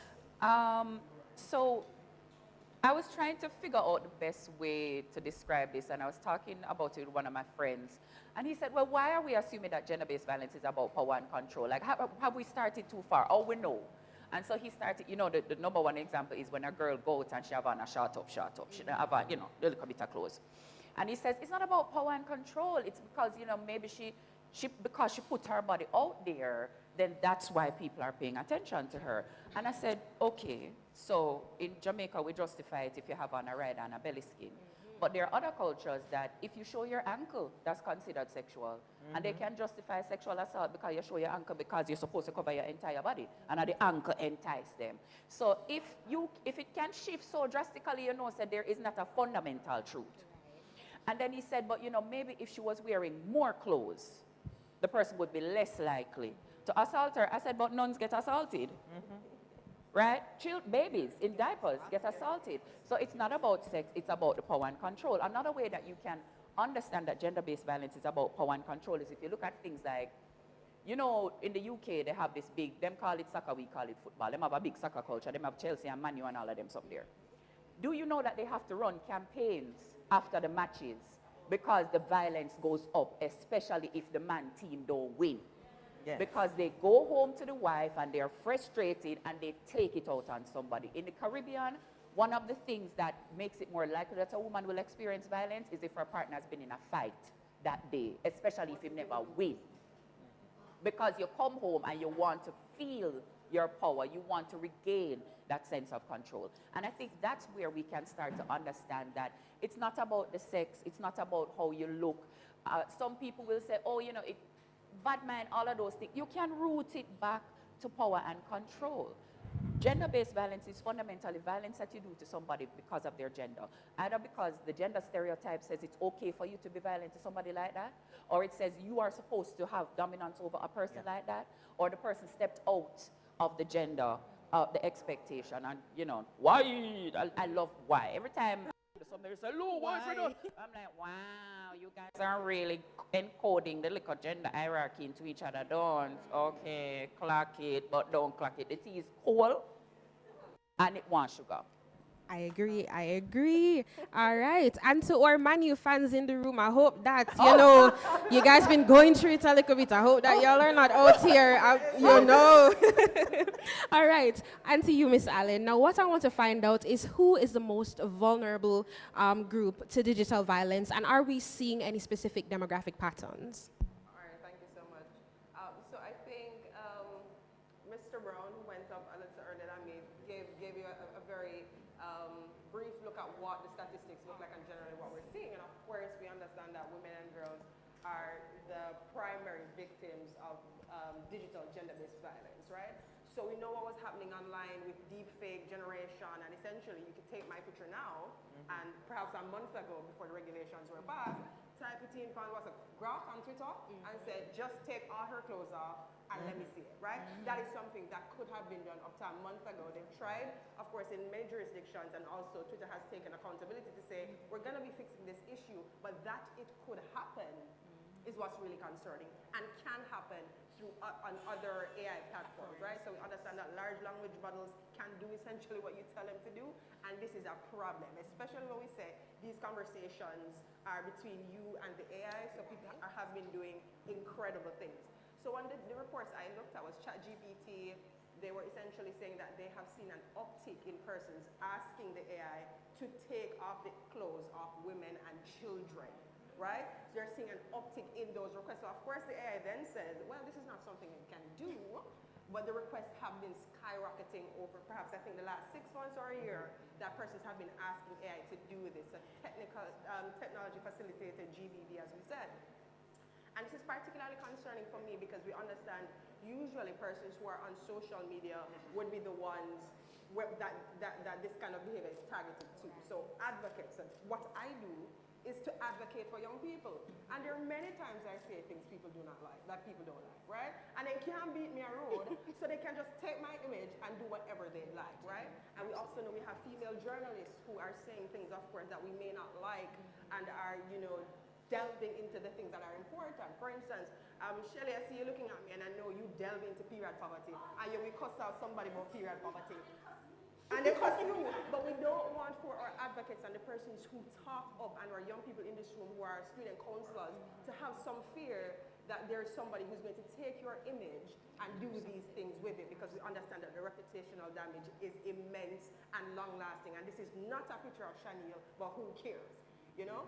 And so that's one of the things that I'm particularly concerned about, especially given my line of work, where of course our job is to push back at government legislation, is to push back at something ridiculously said, and like you said, people bad behind a screen when you don't know who it is.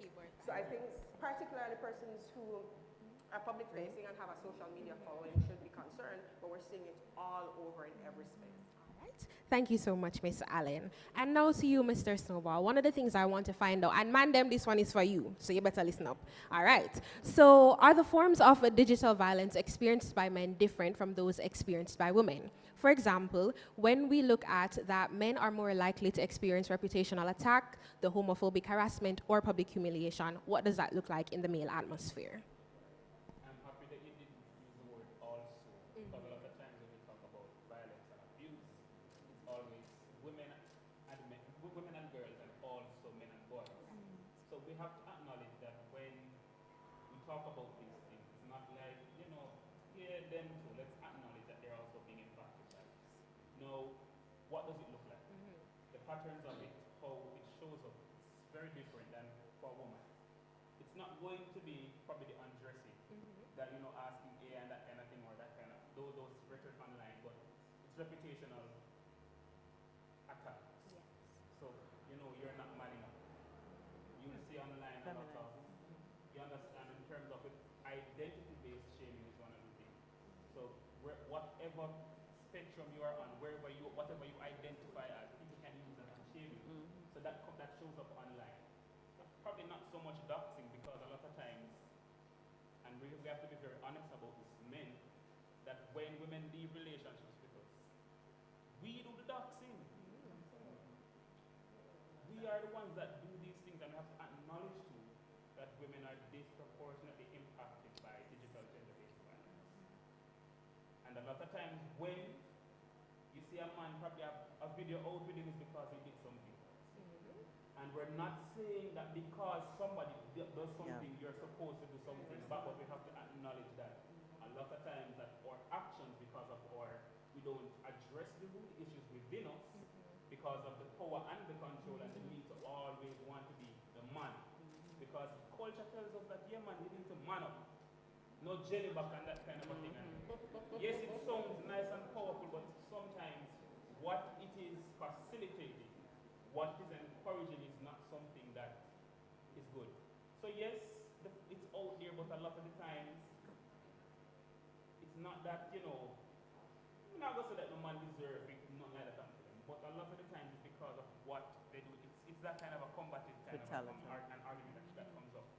And I realized something that came up, I think, when Morgan was sharing.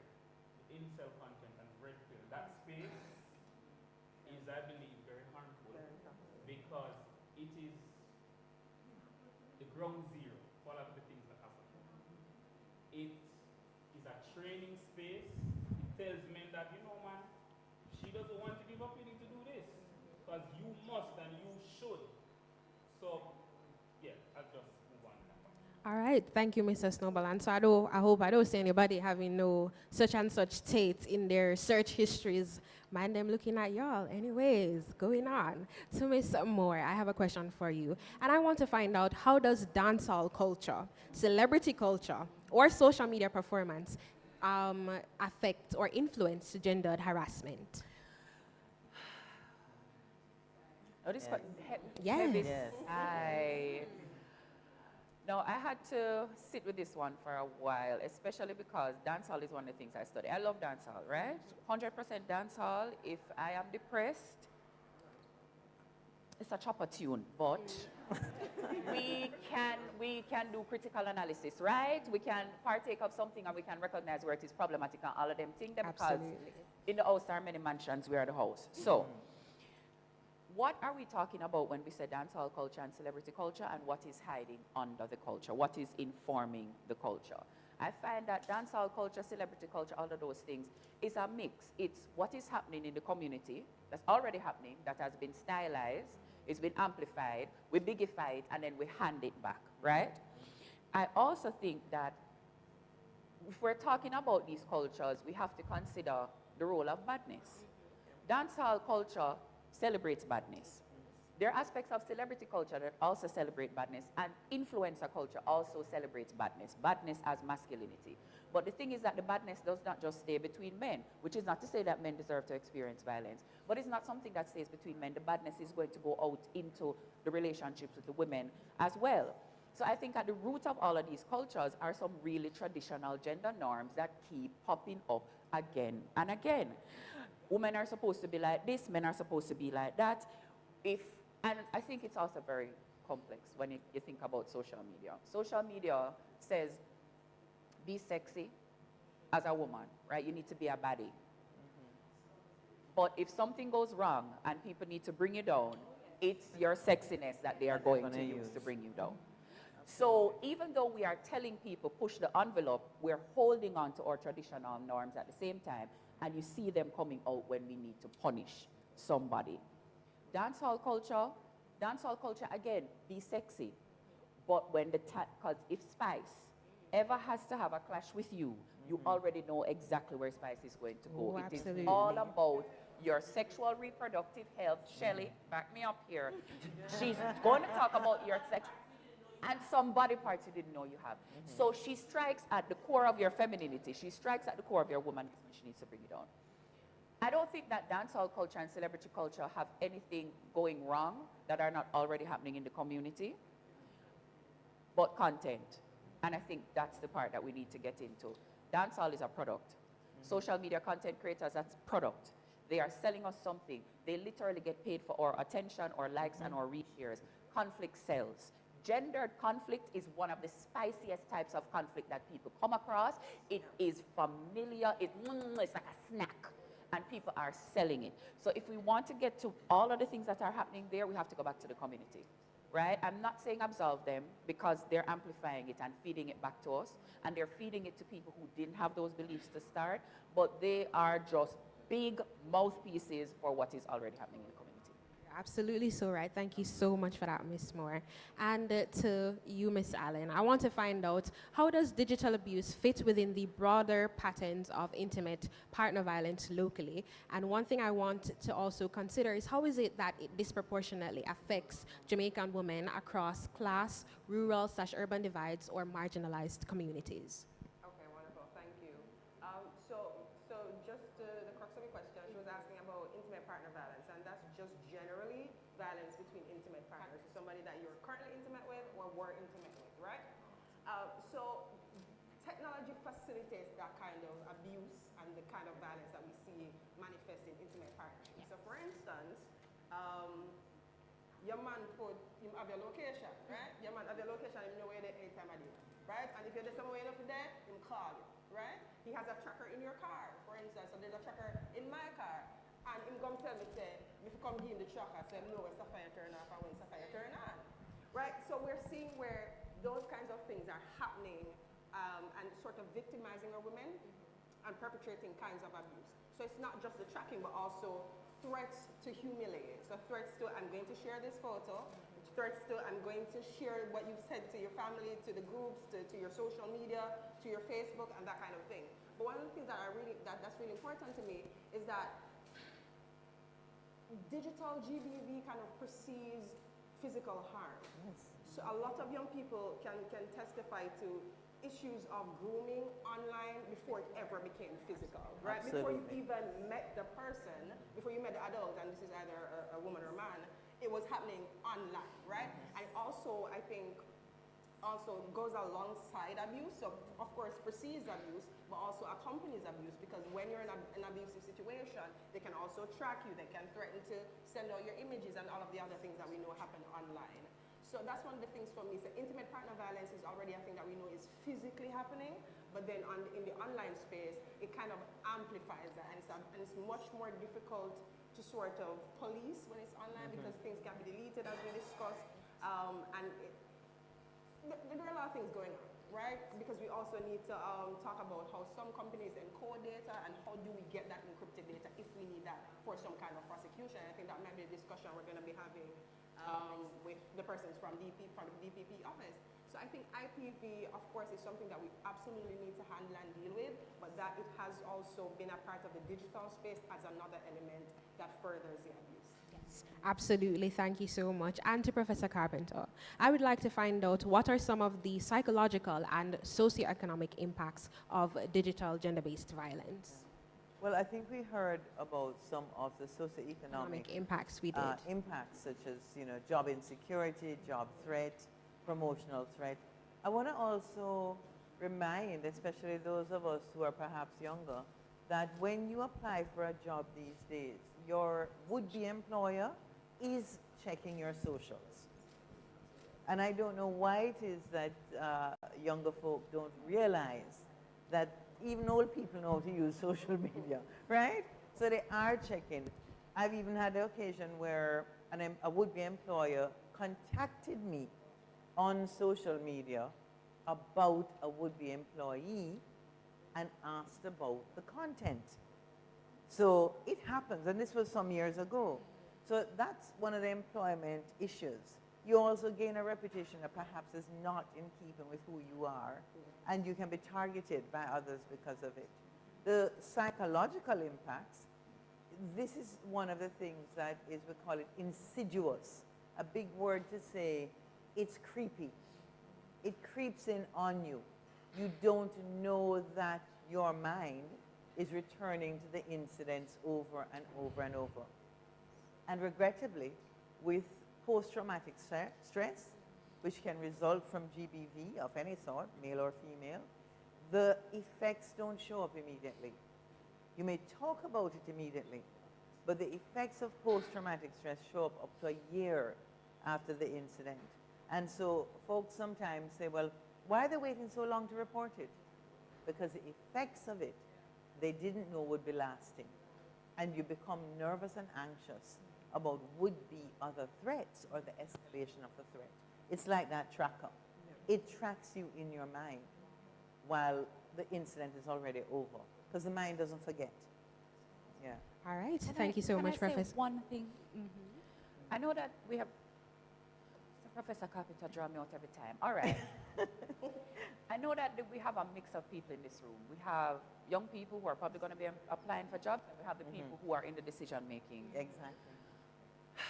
It's complex because a lot of us think of ourselves as a brand online, right? I am a brand and I'm building my brand, and one of the things that builds a brand fast is what? Sexy. Sexy builds a brand. And so I have the brand that I'm building online, and then I have the 95 version of myself that goes to work. And I think as people who are looking to employ younger people, there also needs to be a consciousness of that. That my representing myself online as sexy doesn't mean that I can't do a job. It doesn't mean that I'm irresponsible. It doesn't mean that I have no sense I am functioning in a digital space that actually rewards me and in a way almost demands that I be sexy in order to maintain relevance. Now, am I saying that is correct? No.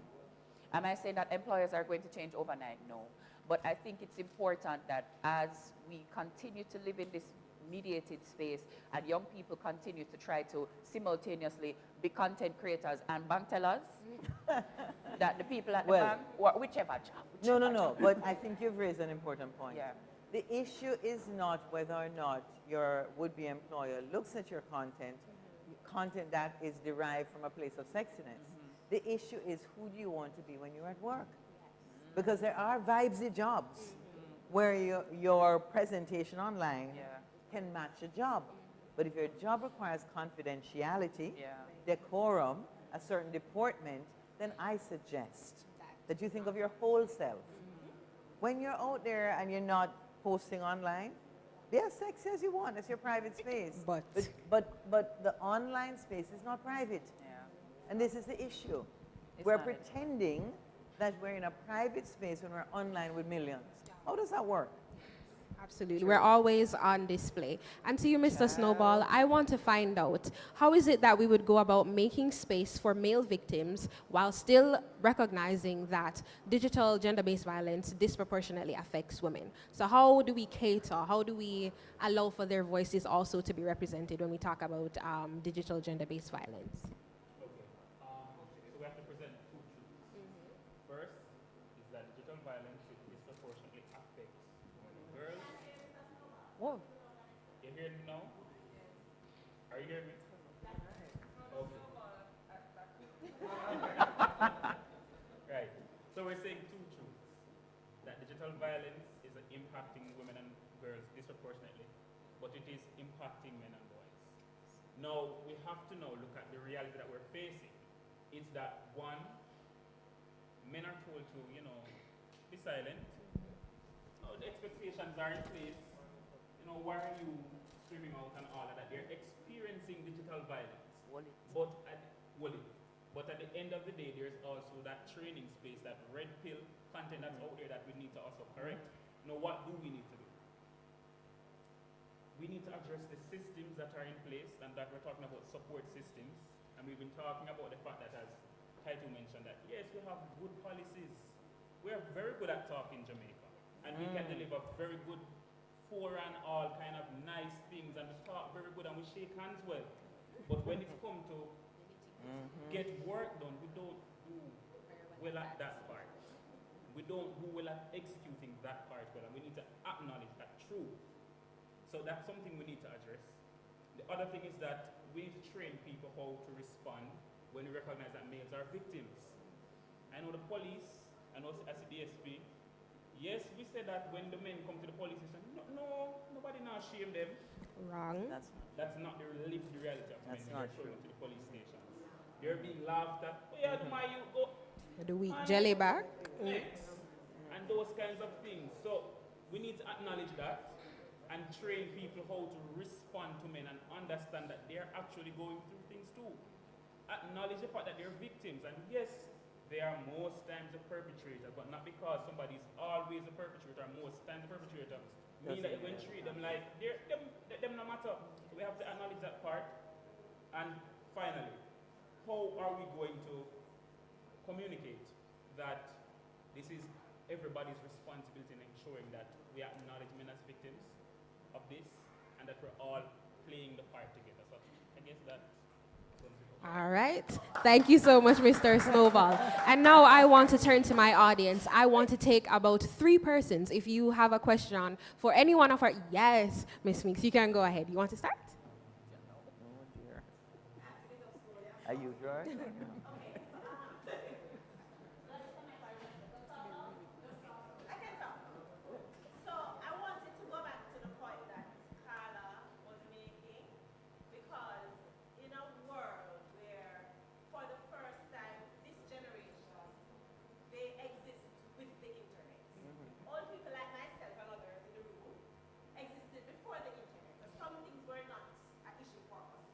So these people that grew up with a phone from they were babies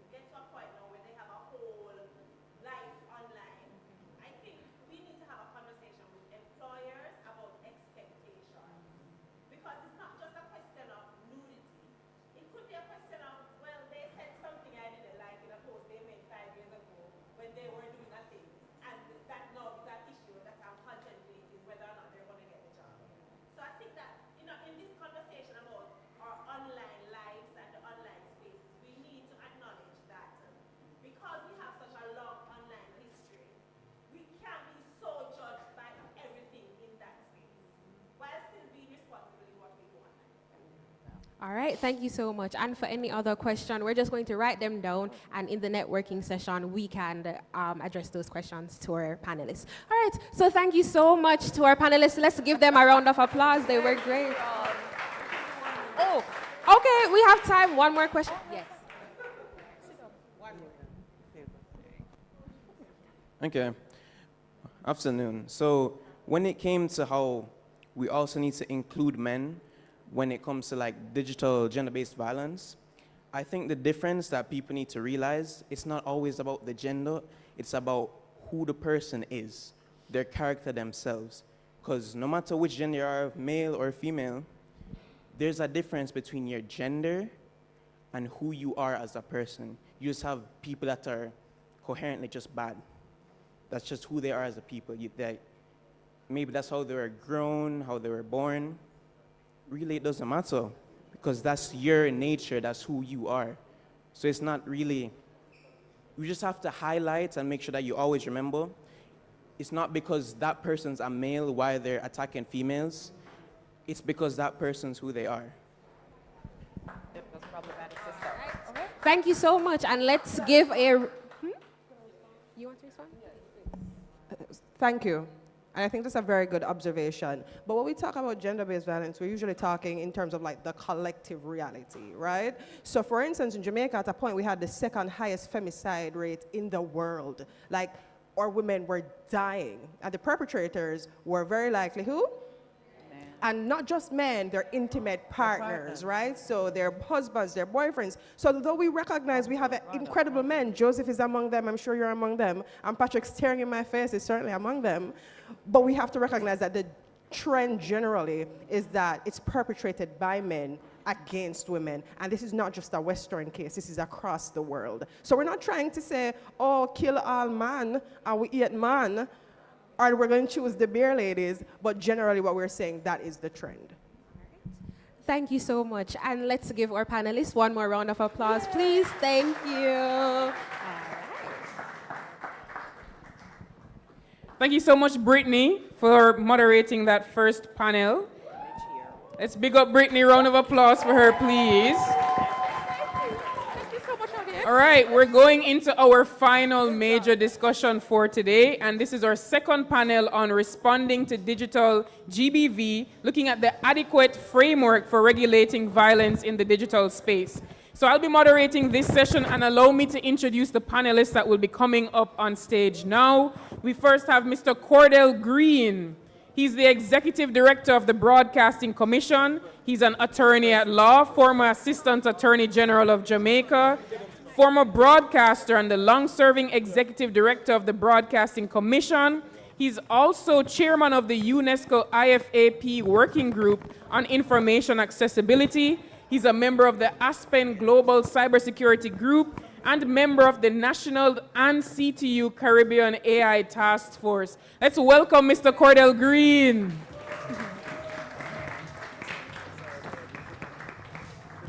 As a fun fact, if we can lower the music a little bit, please. As a fun fact, Cordell is also a former guild president, so nice to see you here, Prezi. All right, second up, we have Miss JYAN Edwards, who is the Deputy Director of Public Prosecution and Head of Cybercrimes and Digital Forensics Unit at the Office of the Director of Public Prosecution. She has prosecuted complex matters, and she was part of the Jamaican delegation which negotiated the United Nations Cybercrimes Convention. Prior to her tenure at the ODPP, she served as a clerk of the courts for the parish of St. Thomas and has been a member of the bar since December 2014. Welcome, JYAN. And our final panelist is Deputy Superintendent of Police, Jacqueline Dillon. Now, a Deputy Superintendent she's a senior officer in the Jamaica Constabulary Force with extensive experience in law enforcement and public safety. Throughout her career, she's demonstrated a strong commitment to protecting vulnerable populations and strengthening the response to gender-based violence, cyber-enabled crimes, and other emerging security threats. Currently, she's the head of the JCF's Domestic Violence Intervention Unit. Let's welcome Jacqueline Dillon.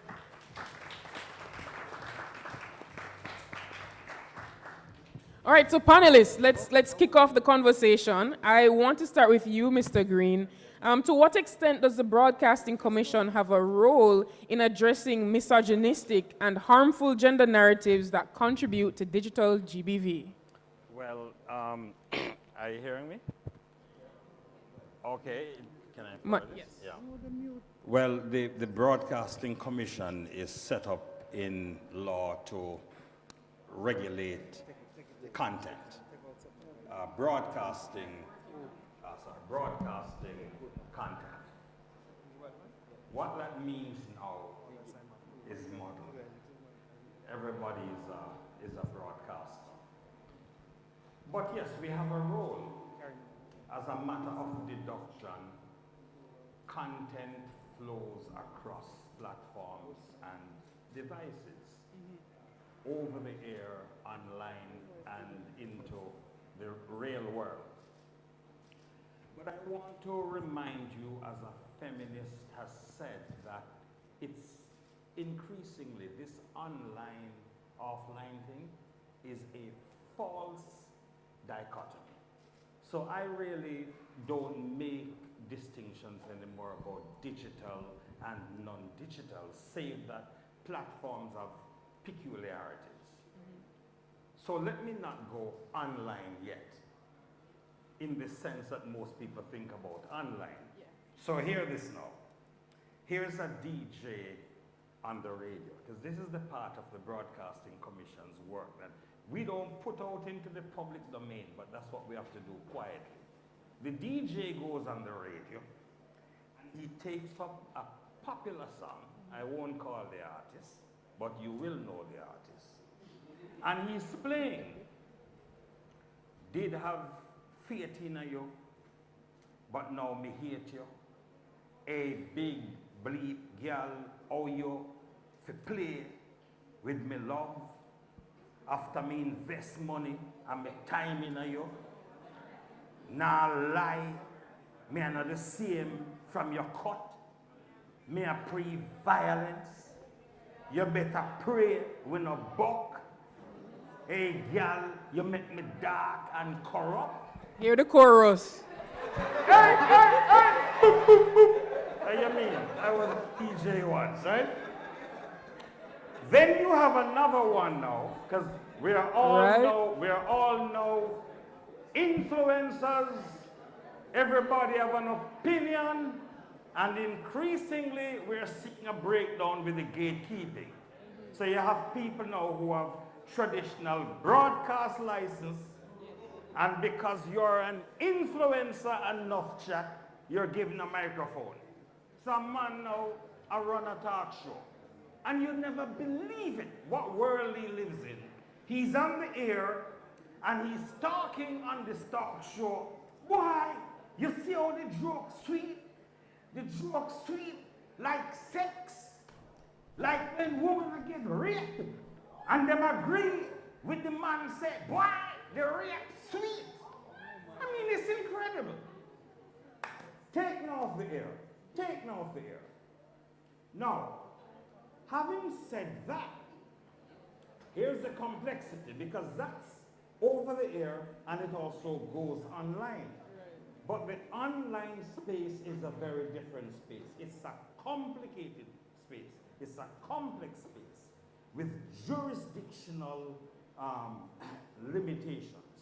So we need, as a regulator, when you ask the question, do you have responsibility for that space? Right. It requires a very, very different intelligence, because in fact, it has gotten more complicated over the last 3 years because of generative artificial intelligence. It is the insertion of intelligent technological species in our normal relations. It's AI that is now actually creating a lot of the content we consume, not necessarily a male now, AI creating a lot of the content that we consume and also moderating that content. And therein lies the problem.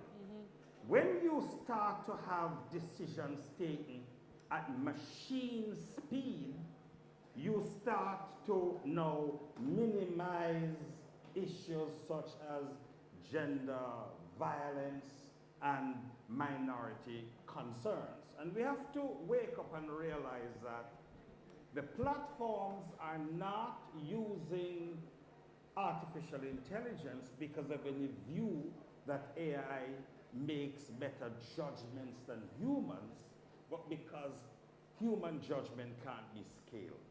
And scale is the problem. So the regulator, in terms of your question about our role, it starts with trying to understand that space and understanding, for example, that scale is at the heart of the online issue. Thank you so much, Mr. Green, because you're highlighting that we're basically starting to codify or put into algorithms the existing gender-based violence that we already exist in the modern-day world. Now, I want to move over to you, Ms. Julian Edwards. In several jurisdictions, including the UK and Australia, they're enacting specific offenses criminalizing the creation or threat to create and dissemination of deepfake sexual images. In your view, does Jamaica's current legislative framework adequately address this form of harm? All right, thank you so much for that question. Is everyone hearing me? All right, great. All right, so firstly, in assessing the issue in terms of legislative framework, we must first understand that cyber crimes are categorized in two categories. You have cyber-enabled crimes and cyber-dependent crimes. So cyber-dependent crimes are basically crimes that depend entirely on computers and cyber world. So if computers never existed, those crimes would not exist. So for example, unauthorized access that people call hacking, those would not exist because if computers were never invented. But there are some crimes which are cyber-enabled.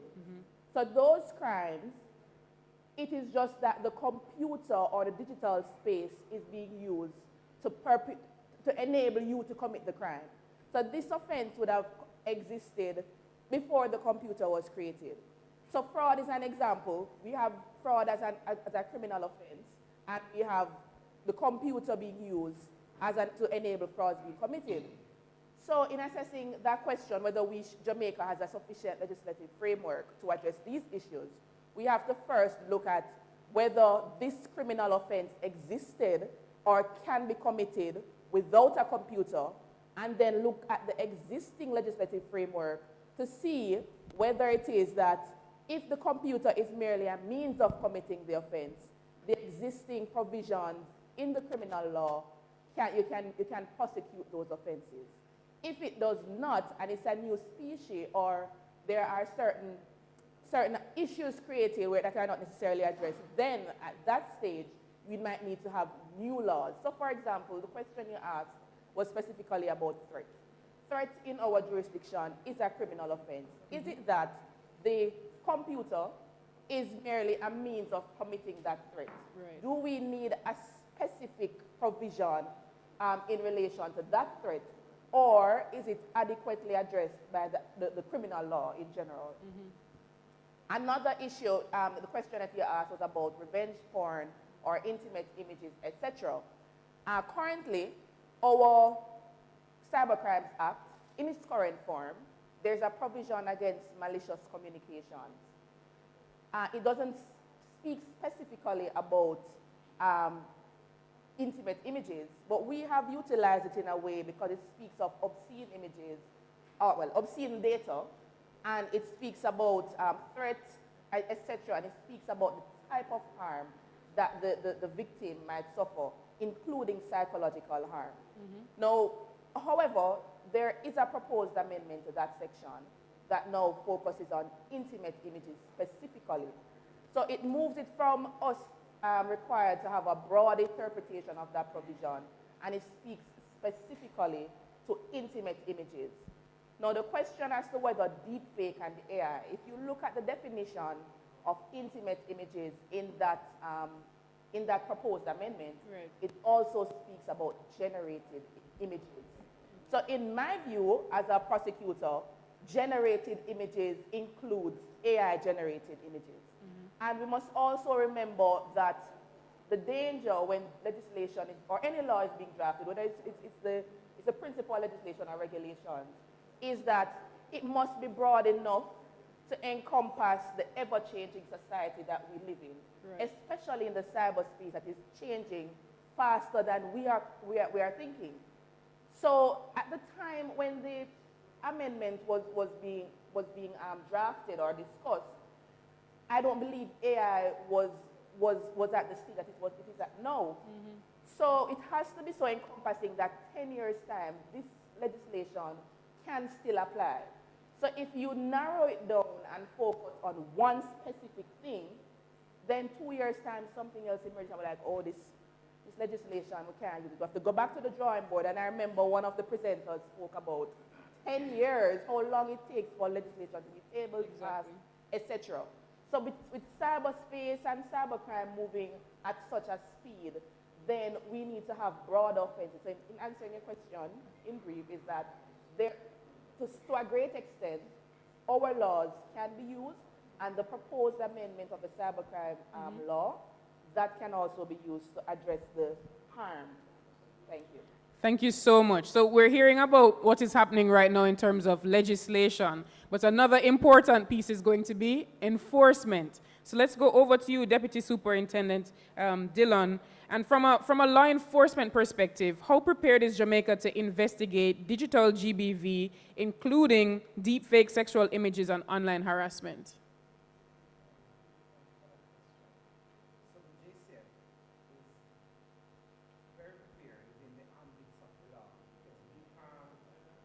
The mic.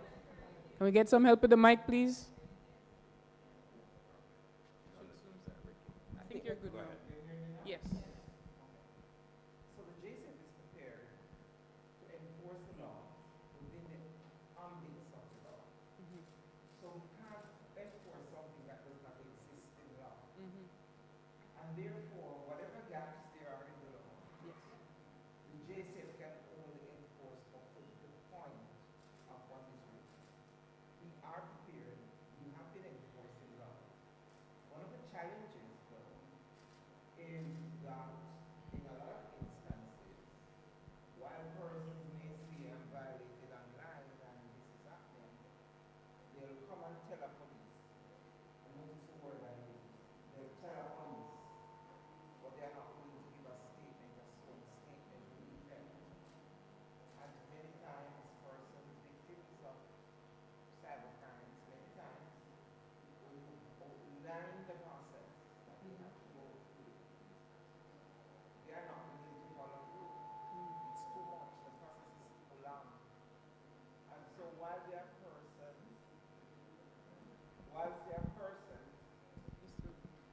who will,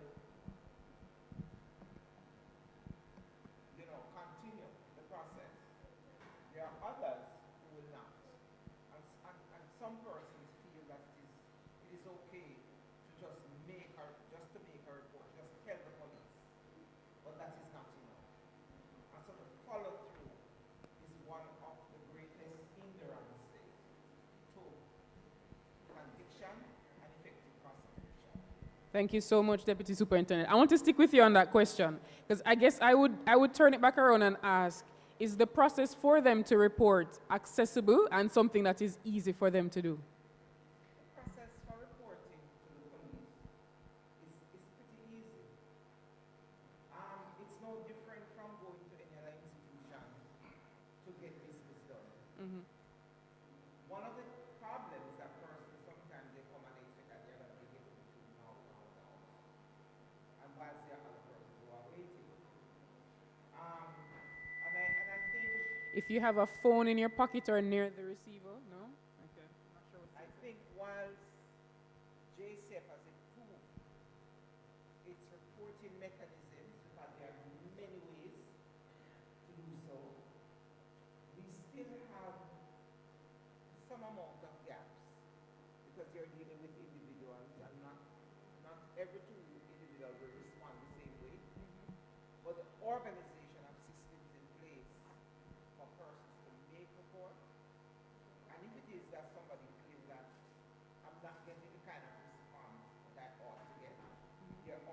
mechanisms in place to deal with that. So, again,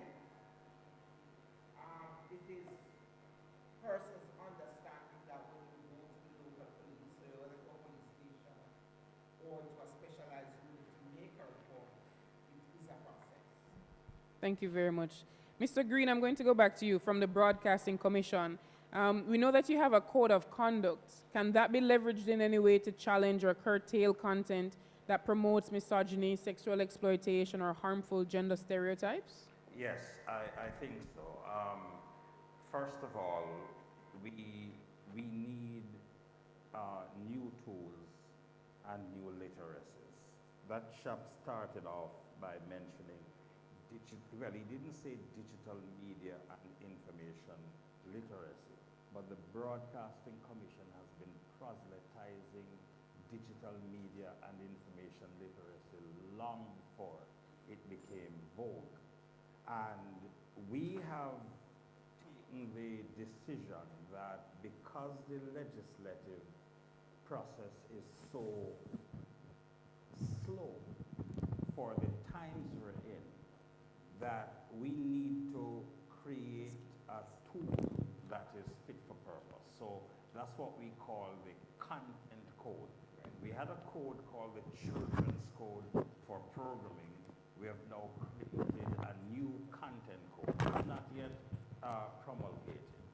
And the important thing about that code is that it doesn't just address the medium, it also addresses the creators and the consumers. So there's a citizen version of the code, and there's also a version for licensed services and for unlicensed service. So it has provisions in there. Some of those provisions are binding on people who operate in the digital ecosystem and who have a license. For others, it will serve as guidance. And let me give you just one illustration, two illustrations. The code, it has a number of standards. And one standard, standard 7, deals with accuracy and specifically talks to platforms using their facilities to protect users from synthetic media abuse, for example, deepfakes.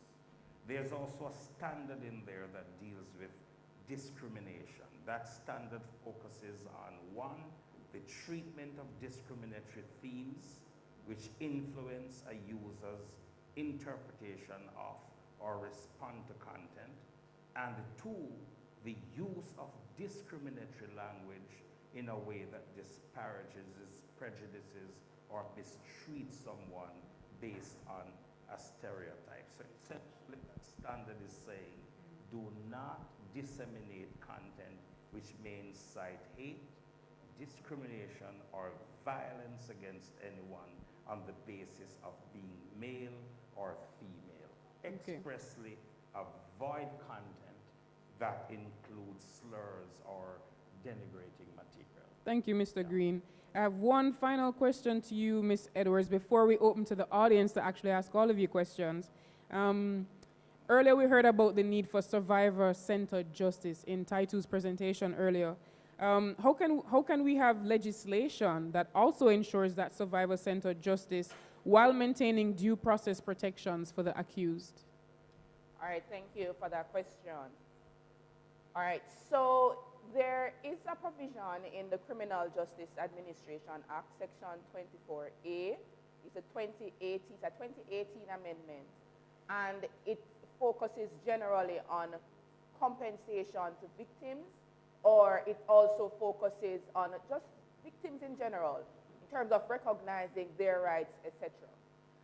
That is a provision that, if utilized, and it doesn't only focus on physical harm, it also focuses on psychological harm and whatever compensation that can be given for that harm. And it goes even further. It looks at if it is that there was some loss of income, then you can also be compensated. The court has the power to make an order for the accused person or the now convict, since he has been convicted, to compensate for all of that. There are several things, there are several layers in terms of the type of compensation. Additionally, there's a Victim Services Division under Ministry of Justice, and they offer counseling even after a case is disposed. However, from my experience when dealing with matters concerning gender-based violence or domestic type situations, almost 99% of the times, after the matters have reached the court, the victim usually attends and says they don't want to continue.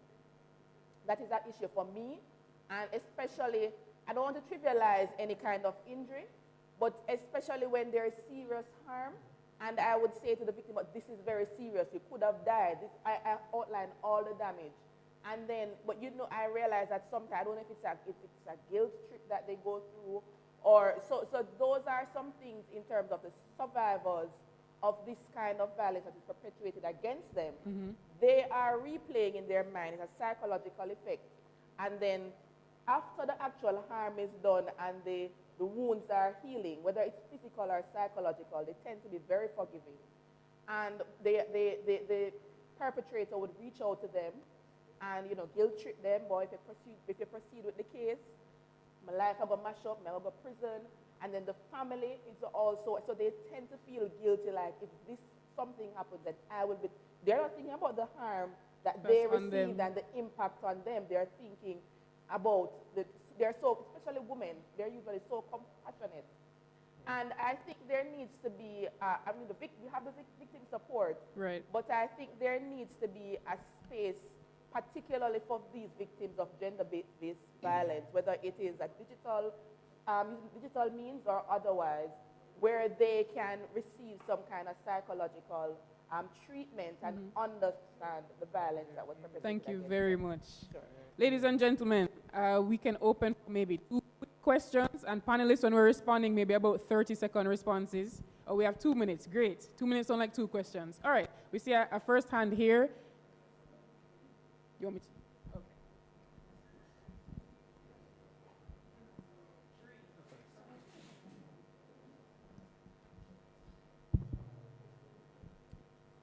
Hi, good afternoon, everyone. My name is Brenna Brown, and very briefly, I'm from the UE Model United Nations Club. So my question is, how have local frameworks regulating digital gender-based violence ensured adequate provisions for persons with disabilities and other disproportionately affected groups? All right, let's start with maybe Deputy Superintendent. All right, so I am kind of up for that question, because currently the Canadian government is undertaken with the Jamaica Constabulary Force training in sign language for persons with disabilities, because we recognize over time that we had a challenge in communicating. And so we are fortunate that currently we have 60 police officers from right across the island who are on an 8 weeks training program at Mind to ensure that at the end of the day, no one is left behind. Because when we talk about gender-based violence, we have to, from law enforcement perspective, we have to ensure that we cater to the needs of everybody that we come in contact with. Thank you so much, Deputy Superintendent. I saw another hand. All right, I'll come to Taito after. Did you still have a question? Yes, okay, over to you.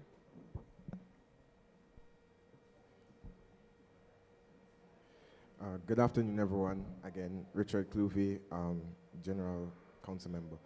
My question is about the legislative framework.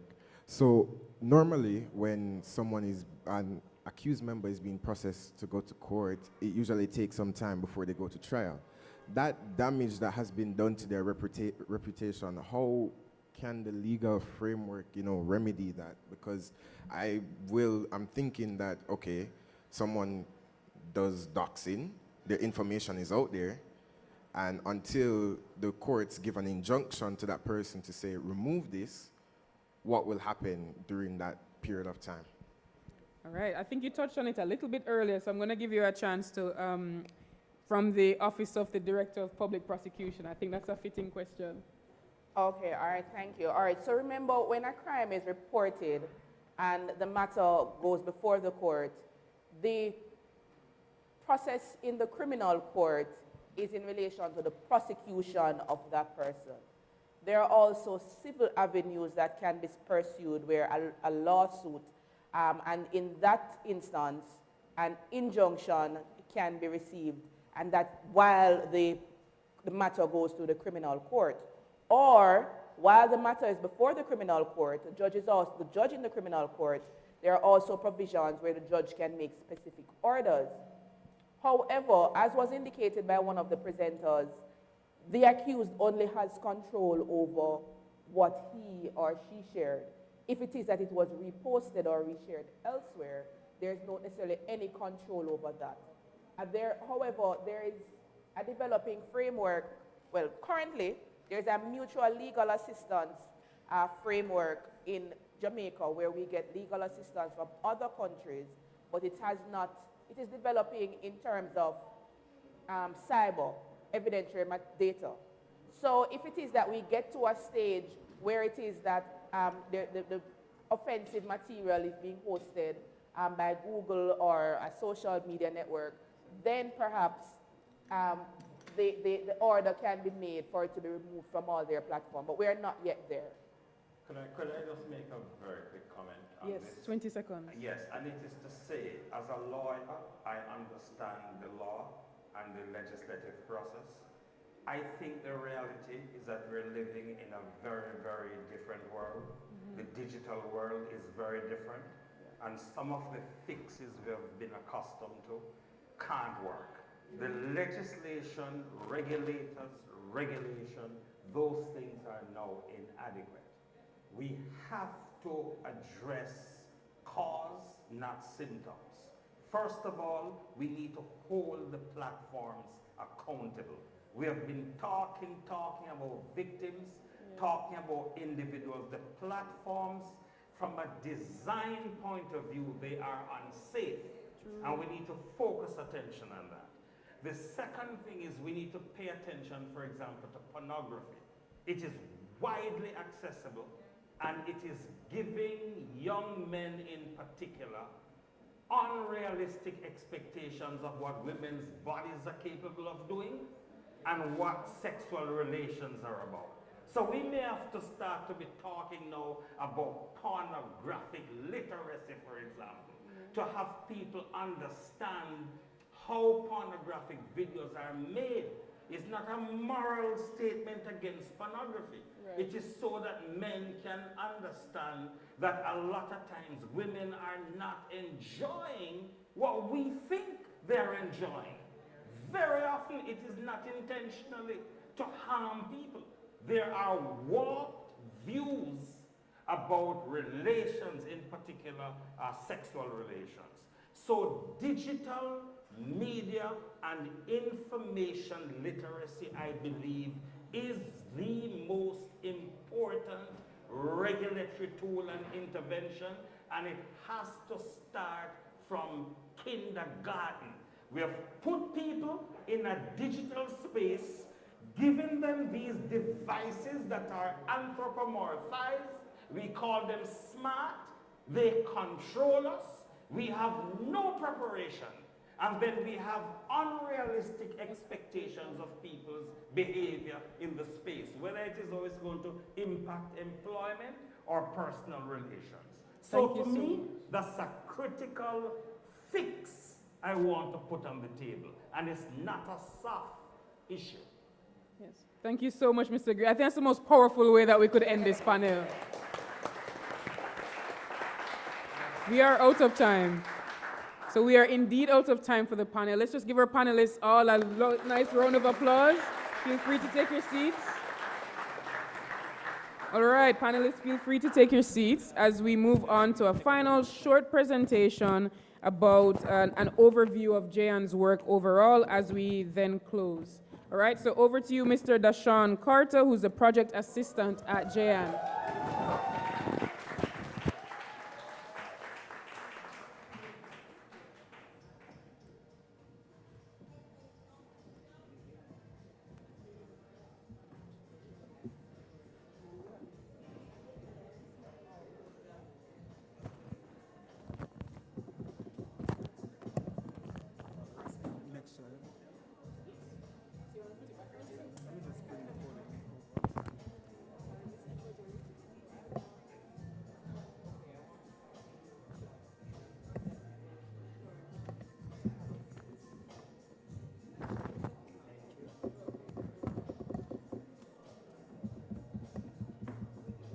Yeah.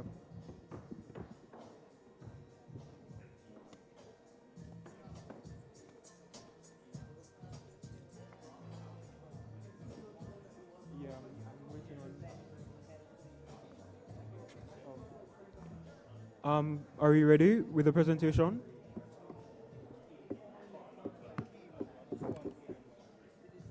One minute.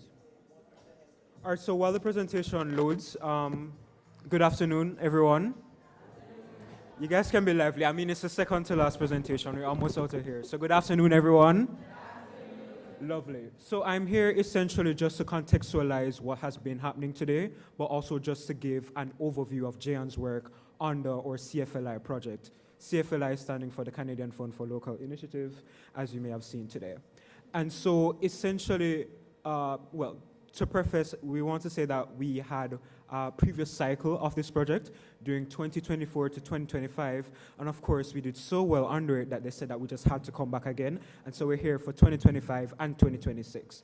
And the premise of our project is to empower and encourage young people within themselves to be advocates and to be change makers with regards to gender-based violence and violence affecting young persons. So we see that youth are one of the key stakeholders and one of the demographics primarily affected by gender-based violence and by violence as an issue within Jamaica.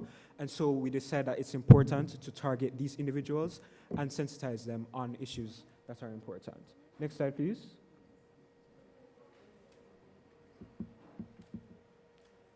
Okay, so a general overview. So we'll be talking about the activities that we've done under the project. So we've done a lot of workshops. We've done a lot of sensitization sessions. We did a big debate at UA. We've done a lot. And so some of you guys in here, you're high school students, you may have seen us come into your schools and done sensitization sessions. If you've seen JYAN in your school, can you raise your hand? Or if you know that JYAN has attended your school. All right, everybody who went to UE, you can raise your hand. You take money, you can raise your hand. All right, next slide, please. All right, so again, exploring the impacts of violence against adolescents and youth because it's a conversation that's worthy to be had. We need to lead the conversation as young persons, and we need stakeholders, policymakers, the people in power to know that this is a conversation that they need to be having. Next slide, please.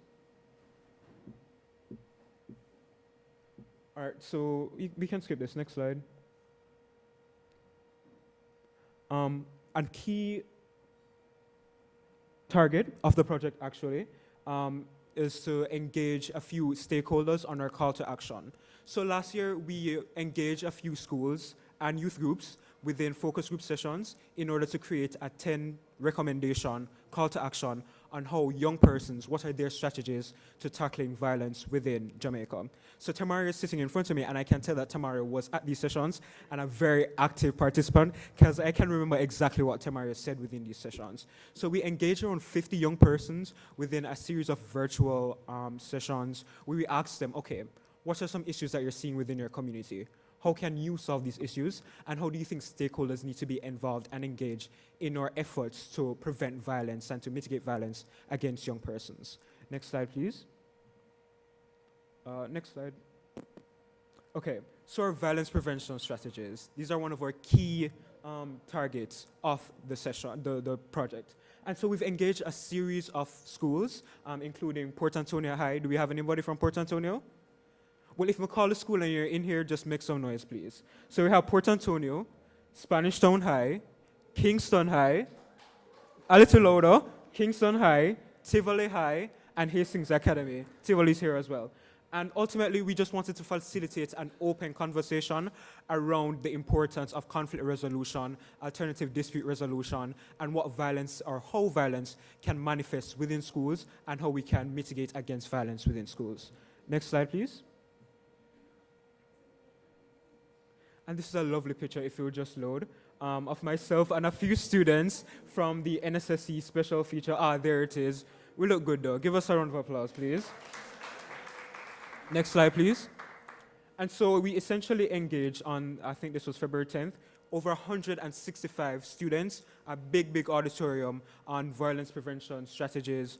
We gave them scenarios, asked them how they, as youth leaders, because they're student council leaders, prefects, and all of that, how they would help their fellow students to resolve disputes and to engage amicably. Next slide, please. We can skip this. Skip again. All right, so our uni debate, another big thing. And so we engaged 4 universities in a timely, big debate centered around gender-based violence and the strategies to prevent and mitigate gender-based violence. And so the schools included UWI, UTech, UCC, and Money College. Anybody from UTech? Anybody from these schools? Right, okay. And so we engaged over 100 students. The auditorium, well, not the auditorium, the lecture theater was packed, it was overflowing, and everybody was extremely interested in what we had to discuss. Now, next slide. So the moot of the debate actually looked at whether we should prioritize male-centered approaches to combating GBV in Jamaica. And so the discussion went around whether prioritizing these approaches will result in like a loss of resources for women. Are we taking away the attention from women, or are we trying to solve the issue at its root? And so who can guess who won? If you were to hazard a guess. Was it UWI? No, it was not UWI. It was UTech. Okay, so you can see them. These are representatives from UTech. And this is Carla Moore and our Executive Director, Shanique. Next slide, please. And so these are some of the highlights from the stuff that we've been posting on social media, because, as a big youth organization, we have to have an active social media page. I hope everybody in here is following Youth Advocate JA on Instagram. If you're not, you need to do that right now. But we had some videos around online violence. I'm sure if if you've seen that video in your head, as soon as you see that picture, you can just hear, you say you're not a bad person, you say you're not violent, but blah, blah, blah. But that's Sabrina, that's her video. We have a few posts from the schools that we've engaged, and so this was quite recently. This was from our debate, and this is from our stakeholder consultations. Now, our stakeholder consultations is centered around sort of disseminating our call to action, ensuring that we get the strategies, the solutions to the persons who have the power to implement them. So we engaged UNESCO, UN, we engaged the Violence Prevention Alliance, we engaged Mr. Snowball, is he still here? So we engaged the Jury of Gender Affairs, E4Life, and a host of other institutions. Next slide, please. Skip. Skip. Skip again. Guys, so my time up. So I'm going to the very last slide. And moderator, if you could skip to the slide on our survey, the teen dating violence survey.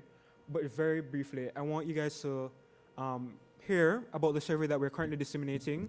And so throughout the discussion, even today, we've heard gender-based violence being brought up within primarily adult-based relationships. And so young people, for the most part, think that gender-based violence is not something that manifests within their engagement, within the relationships that they have. However, the characteristics of abuse, sexual abuse, mental health abuse, and other traits within intimate partner violence can also manifest within the relationships that young persons are having. And so we wanted to have a timely conversation and get data around how teen dating violence can influence young persons, how it influences their perceptions to dating. So is it a case where you're not gonna date nobody again because man break your heart, or you've been abused and so you just don't feel trusting in order enough to enter a relationship? We want to know things like that. And so I'm inviting you guys to please scan the QR code. So I should be seeing all phones out, of course, if you haven't done it before. I'm in the way? All right, so that is it for my presentation. Thank you everyone for paying attention, and I hope you enjoyed the rest of your day. Thank you so much, Dashawn. Can we just give a round of applause for the amazing work that JYAN is doing here in Jamaica? All right, and so for our closing remarks, I'll hand over to Mr. Alan Noble, who is the Procurement and Administrative Officer. Over to you, Alan.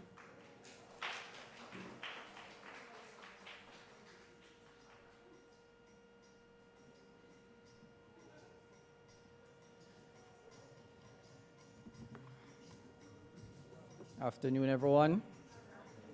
How are you guys feeling? How are you guys feeling? Okay, good, good, good.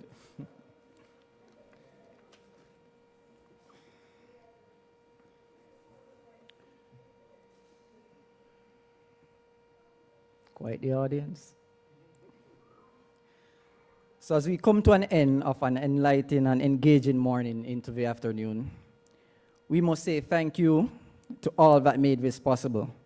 Firstly, to the Canadian Fund for Local Initiatives and the High Commission of Canada in Jamaica, under the leadership of His Excellency Mark Berman, for their vision and support for violence interruption and prevention initiatives in Jamaica, and for seeing JYAN as a worthy cause or worthy steward of these resources.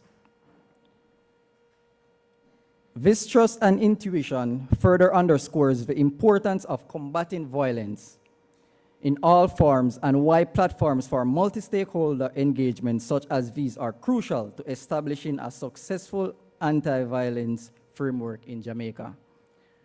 Of course, we extend our gratitude to the High Commission for accommodating us here today for this wonderful event. We want to thank our presenters, SSP Christopher Brown, Taitu Heron, and Morgan Phillips. And our panelists, Shanil Allen, Carla Moore, Professor Karen Carpenter, Joseph Snowball, Julian Edwards, DSP Jacqueline Dillon, and Cardell Green. To our various partners present, from development partners to civil society organizations, youth organizations, and various government agencies, thank you for your continued support and the hard work you continue to do to make a better environment for the well-being and safety of our Jamaicans. The work may be hard, the sight of the result may be slow, but remember, every miracle make a muckle. The more we work together, the more we will achieve. Thank you to the multimedia team from Premier Studio, who provided the live stream services, who can be found, the live stream services which can be found on our YouTube, our photographer, Tejano Taylor, and DJ City.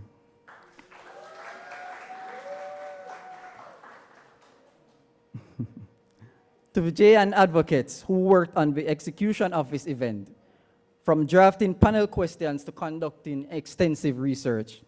Also, many of our young people, namely Brittany Malcolm and Audrine Cameron. Lastly, to the staff from JYAN, the hard work done in preparation for today did not go unnoticed. Shanique Bowden, Dashawn Carter, Shanil Allen, Natalia Burton, Jonathan Atkins, and yours truly, Alan Noble.